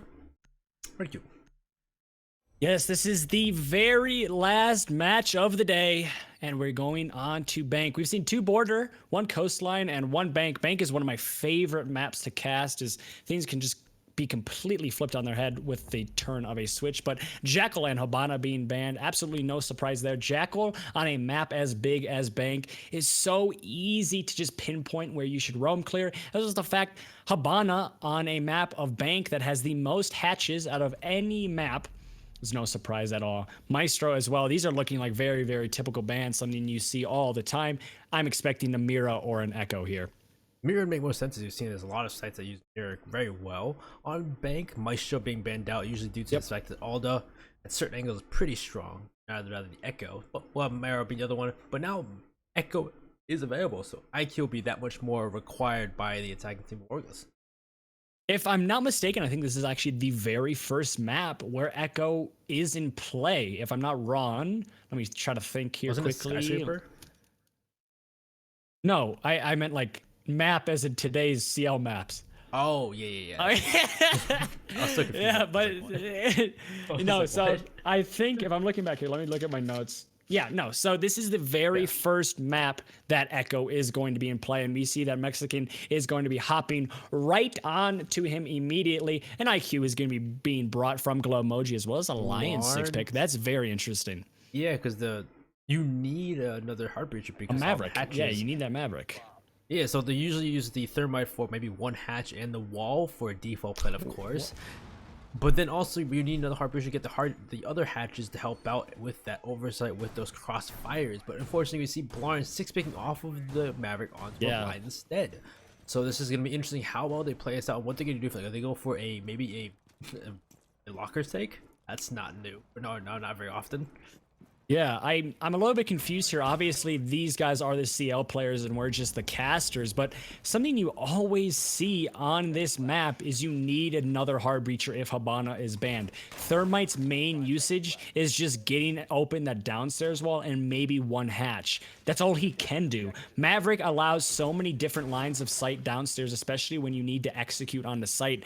And the fact that we're not seeing him in play, very, very questionable, and it also is going to be very interesting to see exactly where this push is going to be coming from the side of Orgless. They close a lot of hatches upstairs and on first floor and second floor for Shrug. I wonder if they left any hatches open. It seemed they've been playing a very wide roam game. You saw impact for rotation between I think it was tellers and the closet, a small closet, call it, or open area. I'm not sure what the closet call it exactly. If I'm not mistaken, this is looking like an Empire roam that we saw during the US Major. And what it kind of relies on is the fact that you need to keep control of open area, because then you have multiple lines of sight if they go for the execute. But right now, Orgless is actually doing a great job at countering this, and they're not even going for the site. They are going with the complete opposite.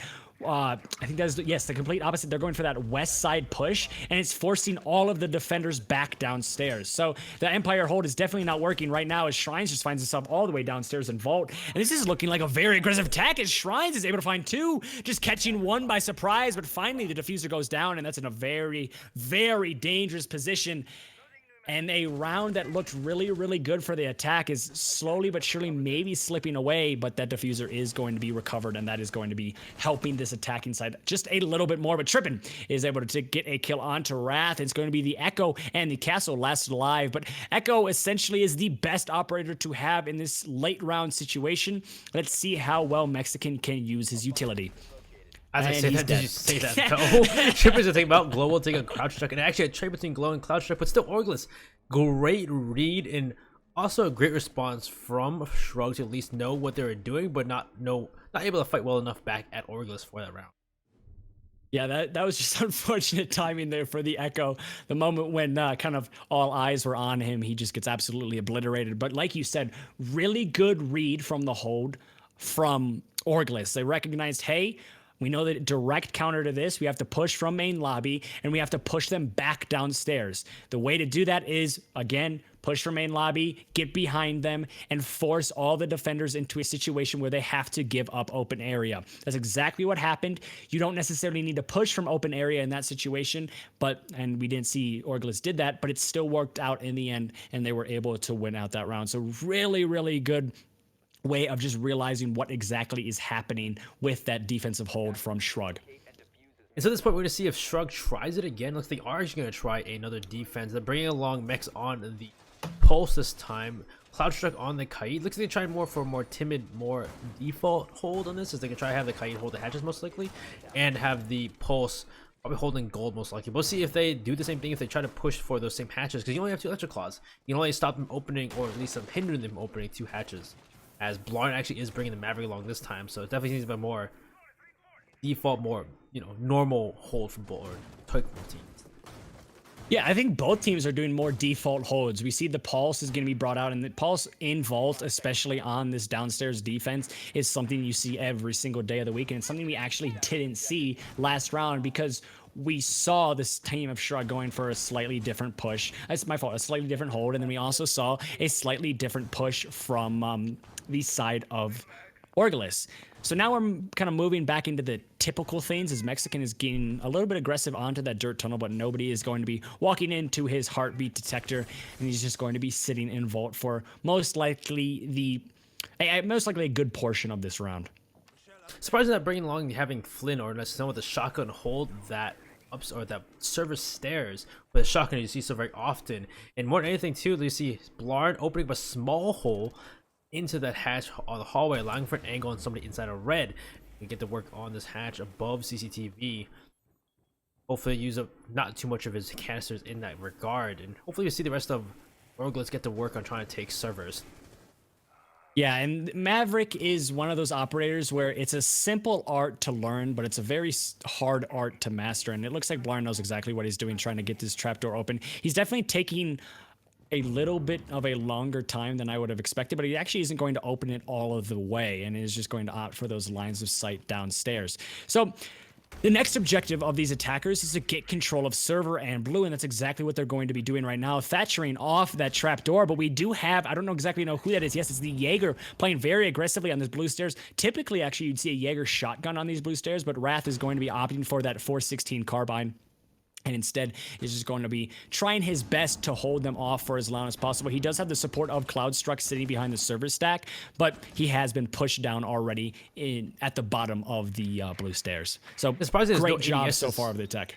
There's no ADS support whatsoever. It's just him by himself. He's gonna see one of he's tripping, goes to flick and try to get the head shot onto the Wrath, but not make the shots. And there's not a lot of support here besides another gun behind him. He sees one of heavy damage to shrines, but Wrath takes in the regard as well. And the wall, now the hatch has been open, and Wrath is now pinched out in both angles.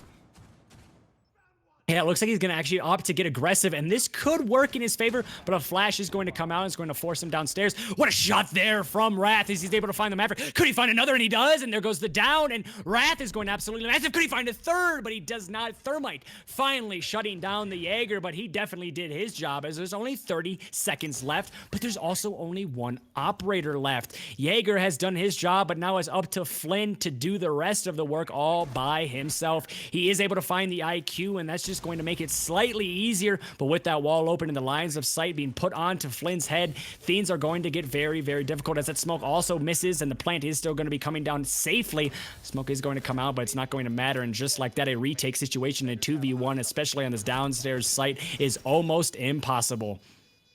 Yeah, 1v2 situation, Flynn missing those smokes definitely was probably the seal of the round there, but he gets a headshot on the Bravo Dog, but at the same point, now you have Trippin leaving for the hatch to try and get the long angle and not allow for Flynn to retake the diffuser. He slowly backs off, hoping to get an angle onto Trippin. But at this point, he has to go for a diffuse, and Trippin hears the noise and just has to peek down the hatch. He'll see the body and finish off Flynn, and now be Orgless taking another round. Yeah, really good not my fault. Really good post-plant awareness there from Trippin, recognizing, hey, one body might die downstairs in sight. I have to guarantee my life is going to stay safe. What is the best thing to do? Well, the best thing to do is rotate all the way upstairs. You already had the diffuser in a very safe spot. All you need to do is just hold the angle. I apologize if you guys heard the little flaps. That was my dog getting very excited in the background. It's very unfortunate Flynn did not make those throws with those last toxic canisters. It could have been a very different story if he could have choked out Chippin on the plant. But still, great work from Orgless though. Orgless playing a bit too aggressive on the server stairs, almost costing them. But at the same point, you also have people come down from the main stairs behind them and get the kill onto some of the anchors, and thus kind of securing them that win and that plant.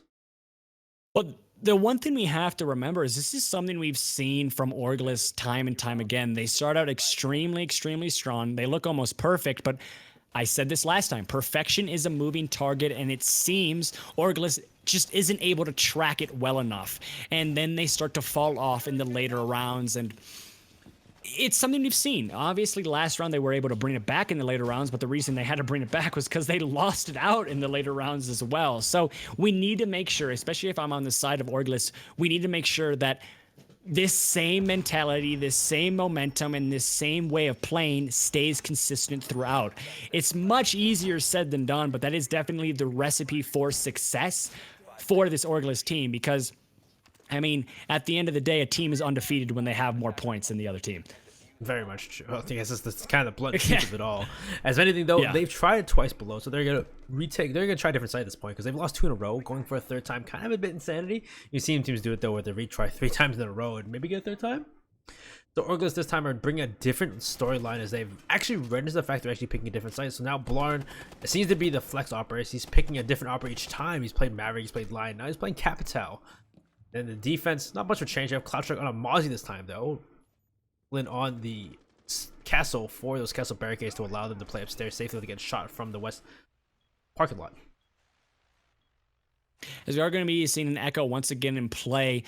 Echo is, I really think hasn't been utilized. Well, he hasn't been utilized today because he's been banned every single time. But if Echo is in play and you utilize him correctly, he is the most powerful operator in the entire game. Just that direct plant denial and the fact that even without a gun, he can completely influence around is something you always want on your team. And if Mexican can play this Echo correctly, that will bring the side of Shrug to a 2-1 deficit. Yes, it's still a deficit, but it's definitely a lot more doable than a 3-0.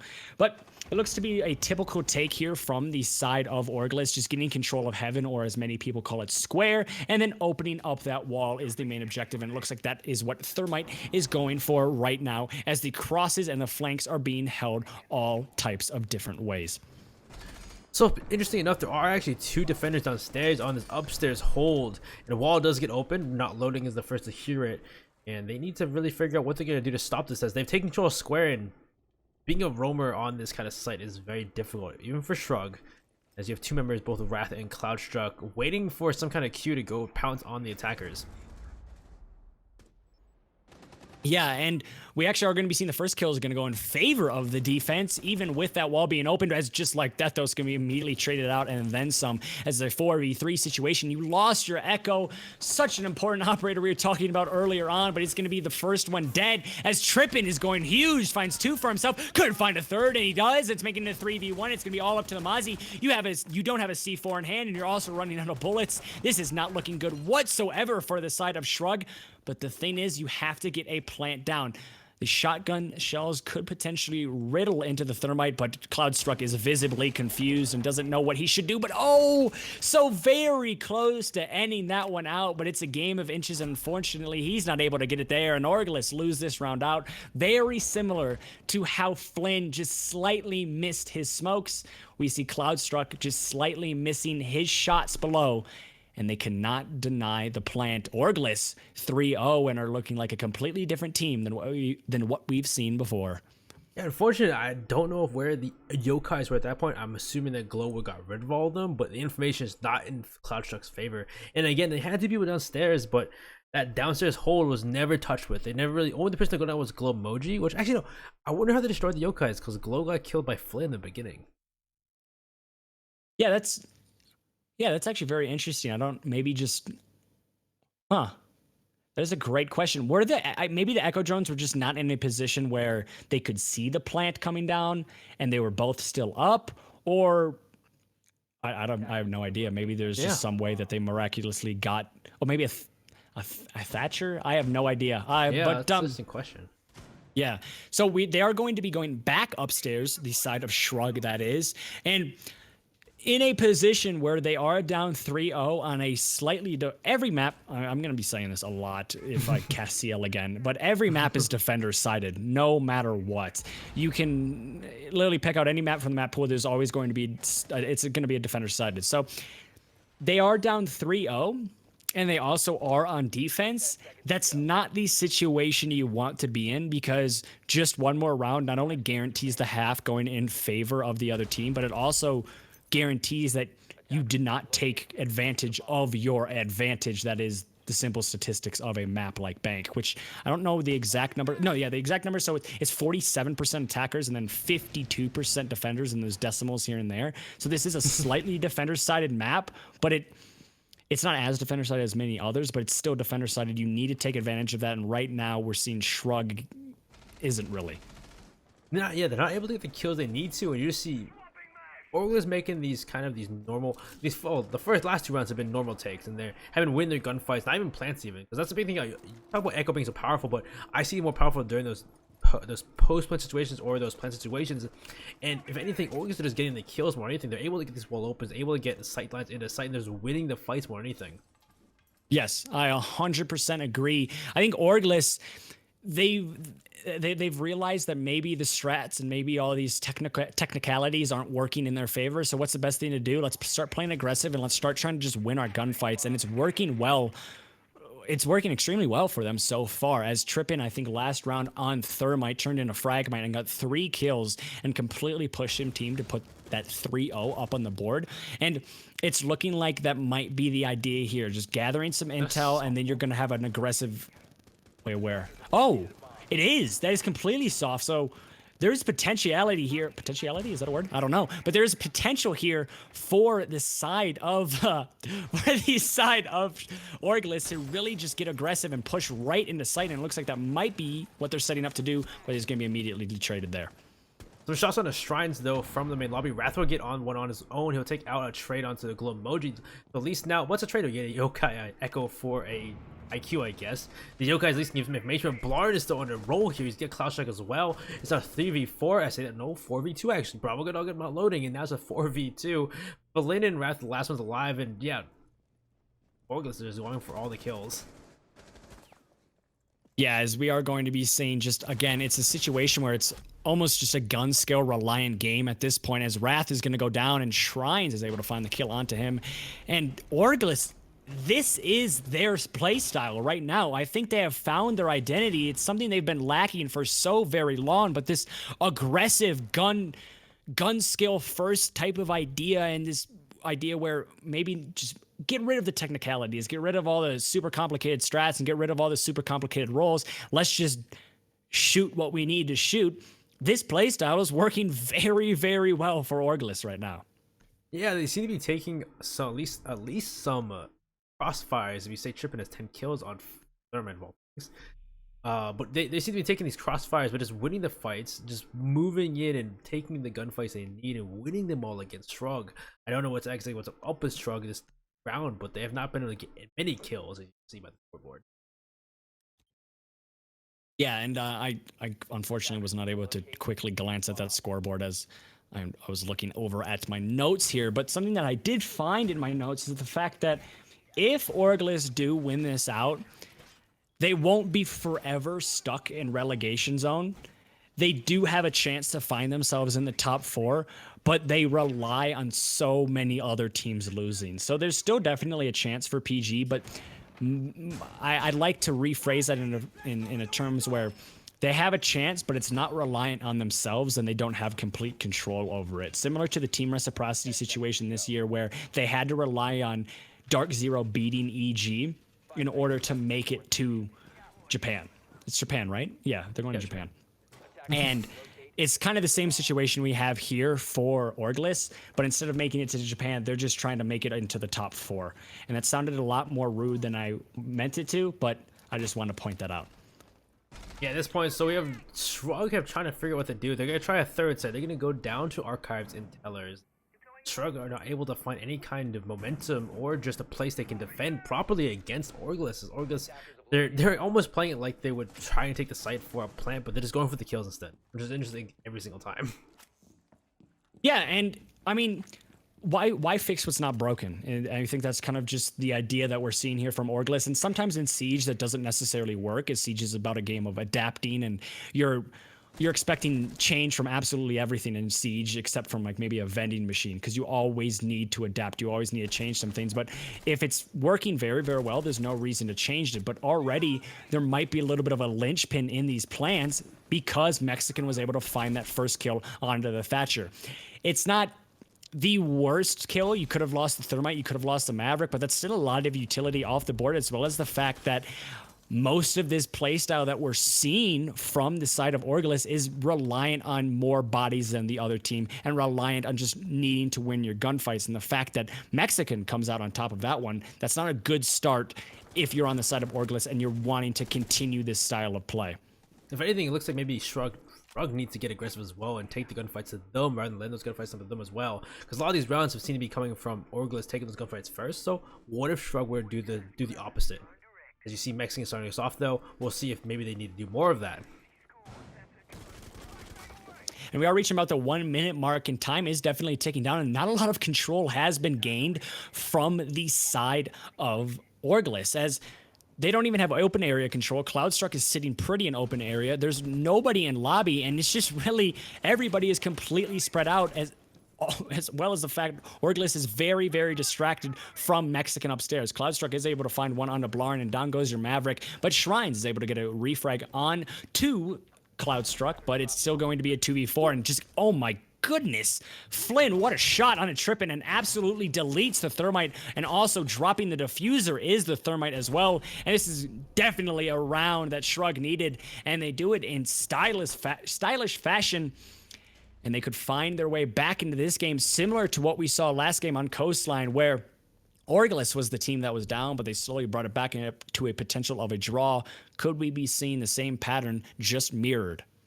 Yeah, at this point, Shrug needs to take one more round to give it a 4-2 rather than a 5-1 in the favor of Orgless. Again, yeah, this is history kind of repeated in the opposite way, as it was Shrug who were 4-2 at the end of their defense has Coastline, but now we have Orgless doing the opposite. And it seems like that round was what Shrug needed to do. They need to get aggressive and find those kills. Mech started himself very well, Cloudstruck too as well, and then it just seemed like also like Orgless couldn't find a way in. They were searching so desperately for a way to get into sight, into open air, into anywhere near sight. Yeah, the cost of doing nothing is far too expensive in Siege, and there was a lot of nothing for the side of Orgless. They weren't getting any map control, they weren't really getting any picks, and there wasn't any presence on the portions of the map that you need to have presence, especially when you are the attacking team. So it's unfortunate for them there, but they still are in the significant lead here. And going into the side switch, this is easily a half score that you are happy with. No matter what, it's going to end out 4-2 or potentially 5-1. And if I'm Orgless right now, I'm very happy with my performance so far. Yeah, if anything too, like they knew Mex was upstairs.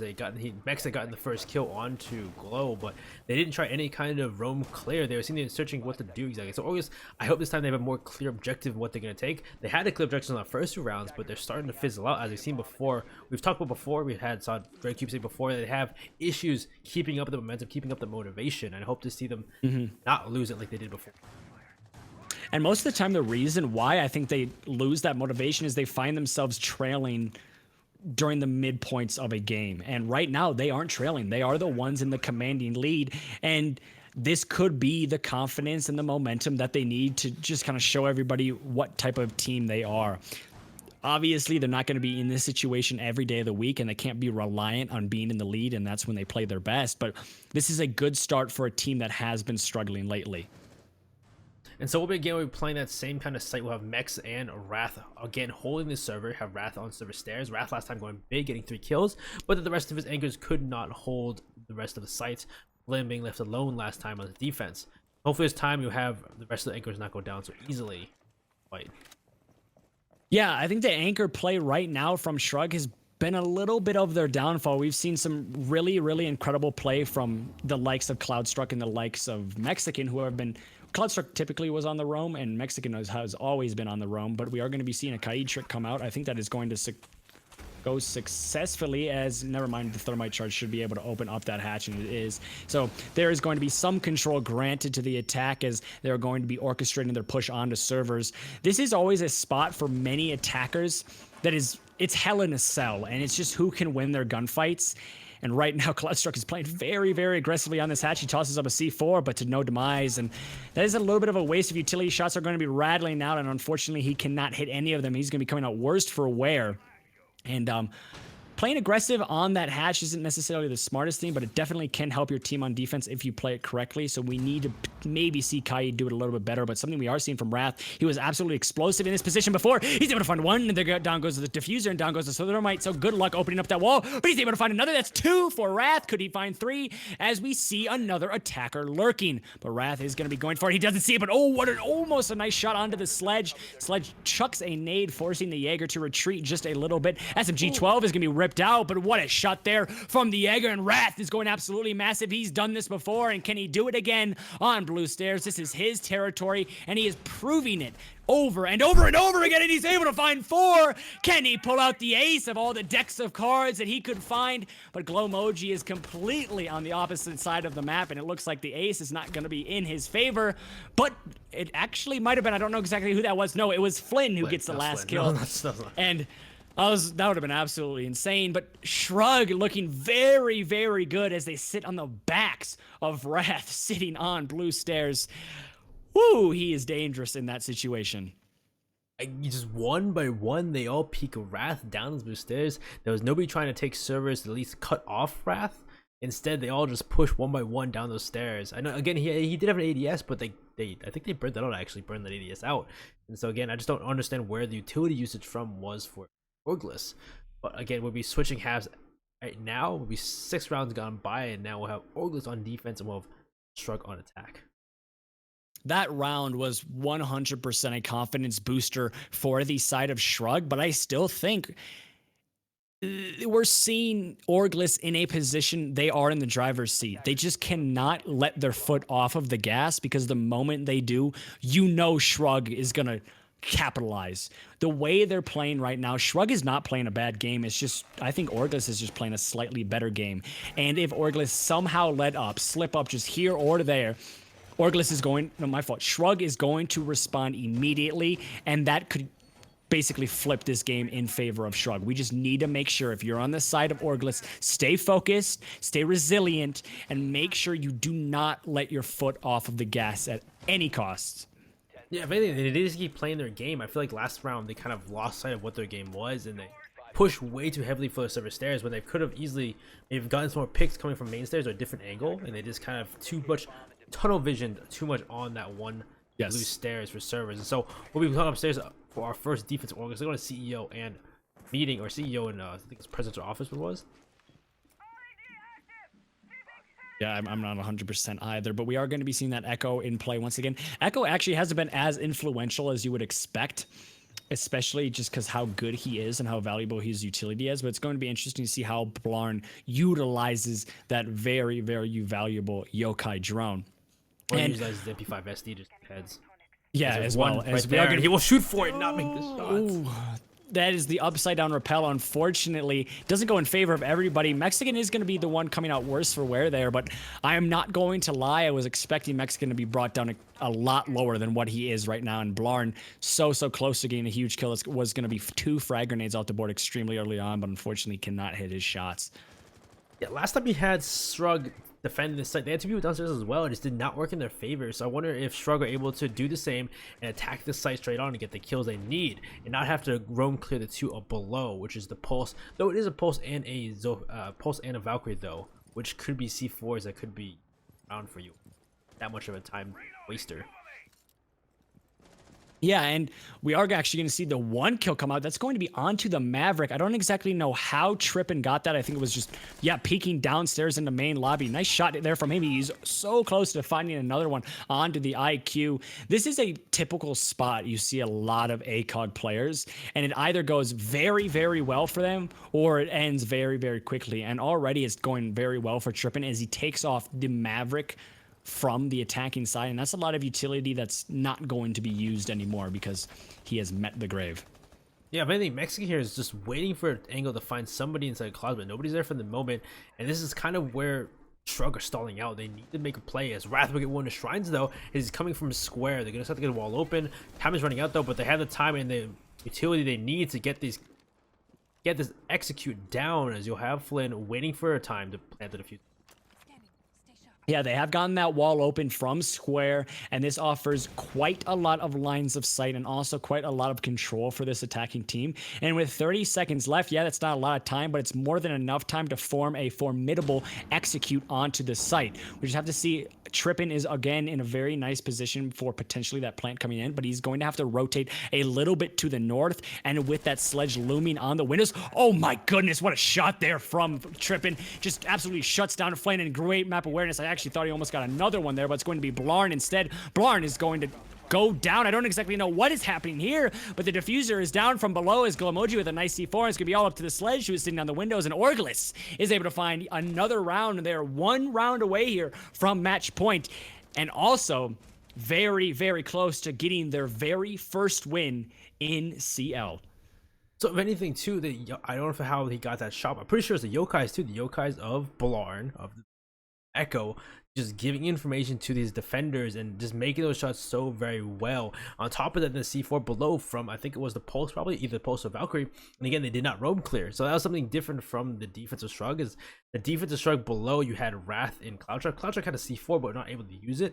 Well, on top of that, now we have Orgless do the same, but they're able to use the C4 actually correctly and get a kill off of it as well. Yeah, that's a C4 you see time and time again, because that push from square is seen time and time again. So the best way to counter it is sometimes you actually see a pre-placed C4 there, or just somebody playing downstairs, and it just completely shuts down the attack, because sometimes even if you get that C4 off at the right time, you kill the Thermite before he can even get that wall. And if that happens, it's almost basically that round is almost basically gifted to the defending team, because if you don't open up that wall, there's so little you can do as an attacking side.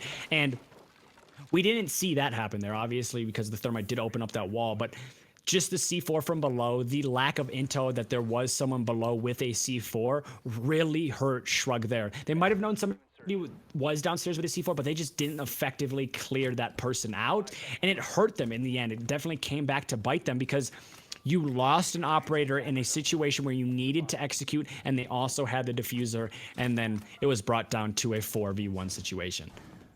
So yeah, we'll be seeing them go down here to downstairs to lockers and CCTV, and then bringing out the Warden. Actually, we saw Warden in our rec game. We saw Laxing play Warden quite effectively with the shotgun on service stairs. Though we saw Wrath do the same with just the Jaeger or the 416. He didn't even need a shotgun or Warden's ability.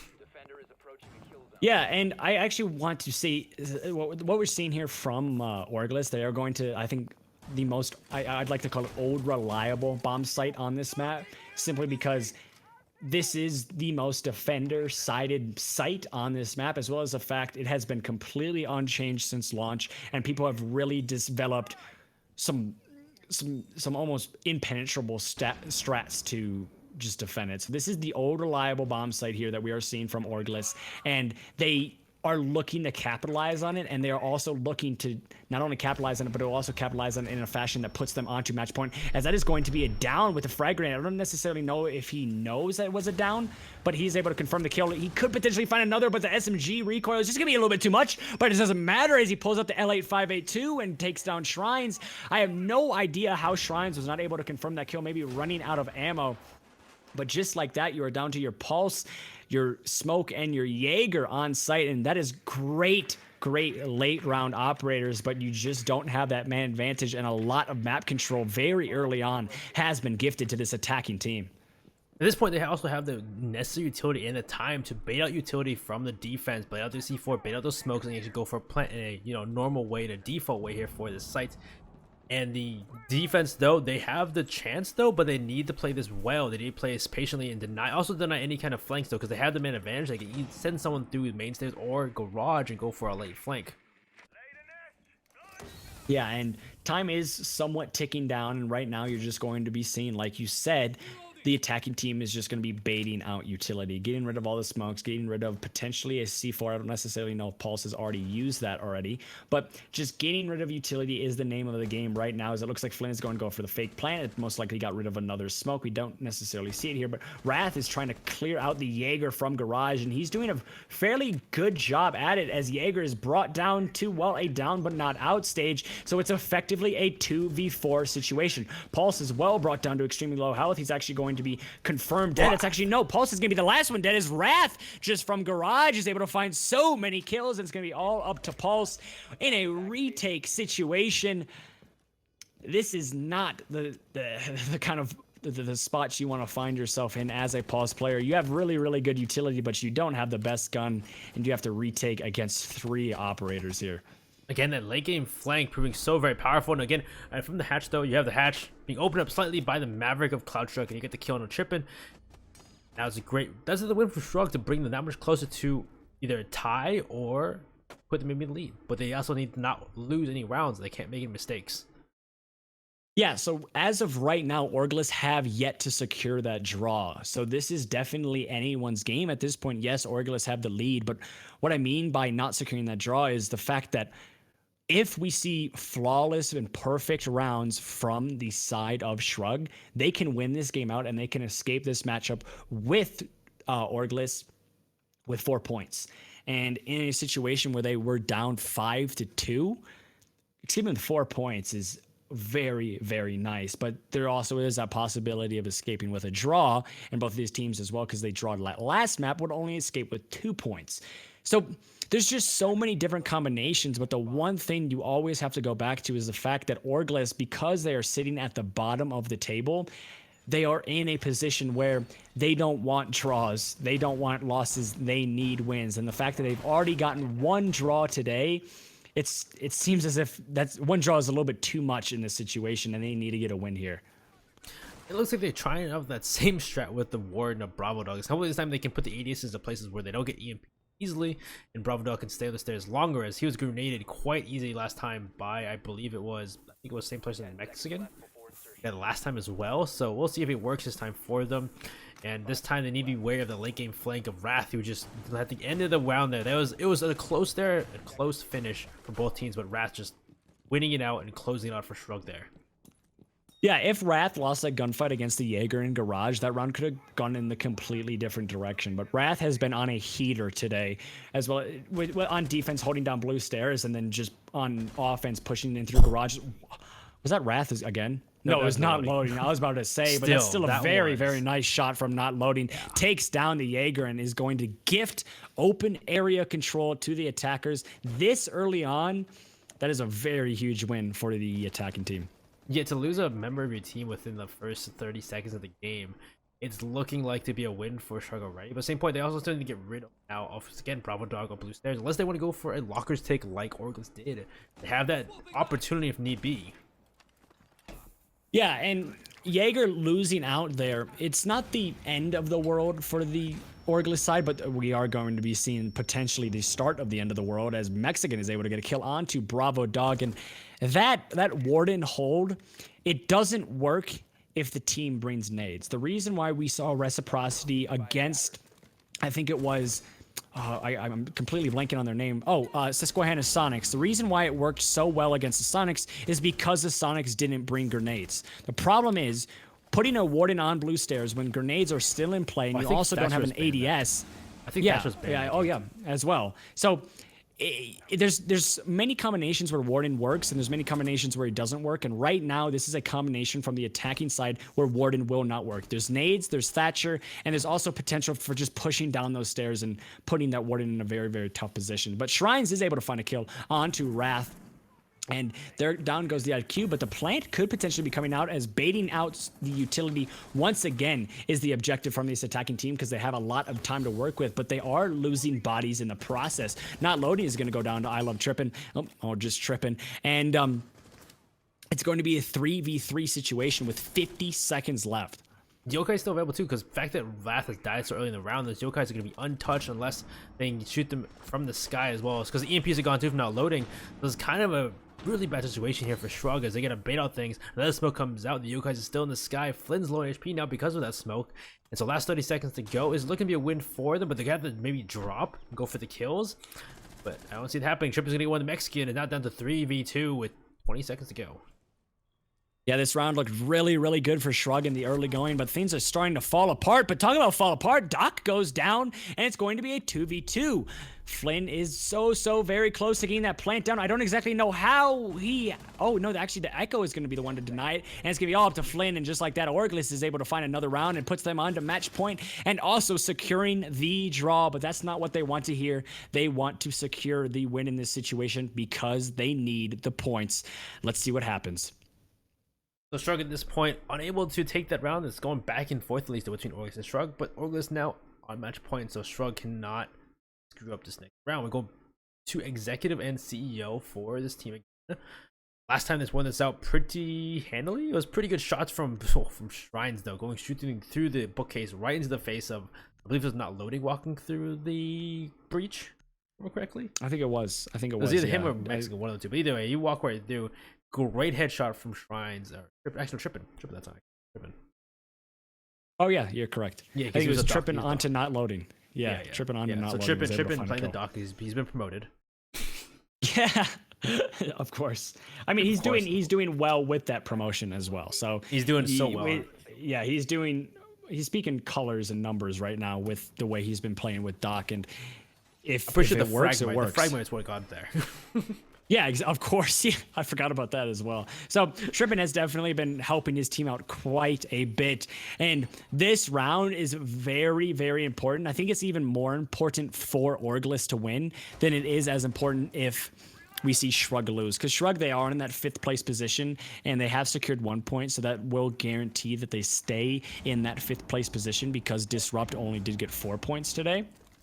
And that's going, well, I apologize, that's actually going to push them down into the 6th place position, so this is still very, very important for Shrug. If they lose this out, they will be pushed down underneath Disrupt, and Disrupt will be the team on the fringe of potentially making that top 4 and not getting relegated. But Orgless, I still think it's a tad bit more important for them because they are sitting at the bottom and they need to just get points where they can get points. Oh, Moji! What?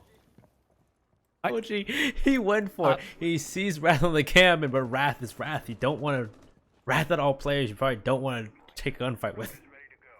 I think that was a bait from Wrath, if I'm not mistaken. I don't exactly know where that drone was, but it could have easily been on the Valkyrie, and he was just waiting for that Valkyrie to sprint out. So really strong play there from Wrath. Could have been a bait, or it could have just been sheer gun skill. And either way, yeah, Personally. Yeah, either way, it's small office. It'll be Mex to open a hole and then Shrines. Oh, and he's able to find the kill. And this just, it's a game of gun skill at this point, and it's extreme. Sometimes in certain situations, extremely confusing, but it is brought down to a 4v4 situation. You have lost your Valkyrie, you have lost your Sledge, and that's a trade I really like if I'm on the defense because Valkyrie, yes, she has that C4, but her utility is already used, and Sledge, no soft destructor anymore, and also no use of 2 grenades. So slightly right now in favor of the defense in terms of just utility on the board. It's just the surprise engagements are the worst thing because they're just going back and forth with just no... It's just no kind of tension or build up to it. It is happening, which is so crazy. Again, that explosive gunplay that just happens, gunfights out of nowhere. Yeah, tonight's that's what we've seen. This has been tonight's theme for some reason. 100%. We saw this in the DG game, and we're seeing it once again here. It's just you don't expect a gunfight to come out, and then you see multiple people just losing health, and people are dying, and you're like, wait, what is happening?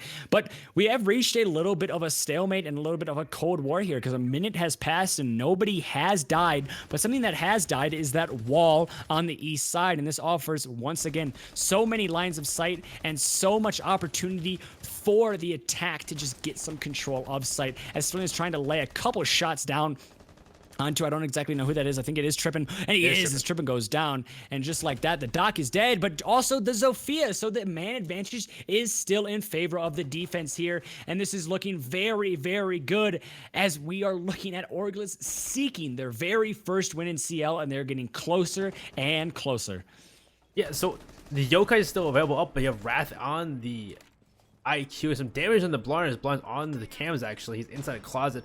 Flynn did a damage to his elbow, but time is running out, so Flynn's gonna push the engagement, lose the fight, actually win the fight against Wrath. Wrath actually killed Blarn, but Flynn will go down to Bravo, and Wrath will get one of Bravo Dog. That's a 1v1, but time is running out. So one person left. He's gonna find him in the corner. He sees him and makes shots, and that'll be Orgless to win it out. And just like that, Orgless, their very first win in CL, and there was not a more important time when they needed it. They need points today, and they come out with 4, pushing them to 8th, and actually going to be pushing them above Adventure Force. No, they're still going to be in 8th place, unfortunately, because Adventure Force did get that win against Disrupt today. But just some more points, and kind of maybe giving the side of Orgless a much-needed confidence boost. And that can never really be overlooked. Ripping in Shrines. Oh my god. 16 and 12. So that was a ridiculous game, guys. So this was my last game of the night. Thanks everybody for coming by and watching. Yeah, we really appreciate it, and we're going to do our shameless plugs at this point. If you guys, I'm not 100% positive if the other games are going on, but be sure to tune into Razor Talks if that game is still going on, as there's still some more Siege action over there. But if that game is over, I would like you guys to just I'd like to say thank you to all you guys for tuning in, and if you guys want to, drop me a follow on Twitter. My name is going to be RedCubeCasts, but I really appreciate everybody giving me the opportunity to cast CL today, and I hope I did everyone proud. Yeah, hope everybody did proud too. Glad to see you guys. Yeah, keep coming by and watching. This is definitely short notice. We're streaming on this channel because again, thoughts and prayers to Uzumaki, though. He's having a family emergency. If you guys would just be wary. It'd been great if he could have cast this, but he has a family emergency. Fortunate. I don't know what's gonna happen for next CL qual or next CL day, but thanks for having me, everybody. We'll be back hopefully maybe next time. I would like to, but hey, Uzu's got priority in my opinion. We'll see what happens. Yeah, we'll see what happens. Thank you so much, guys. Peace.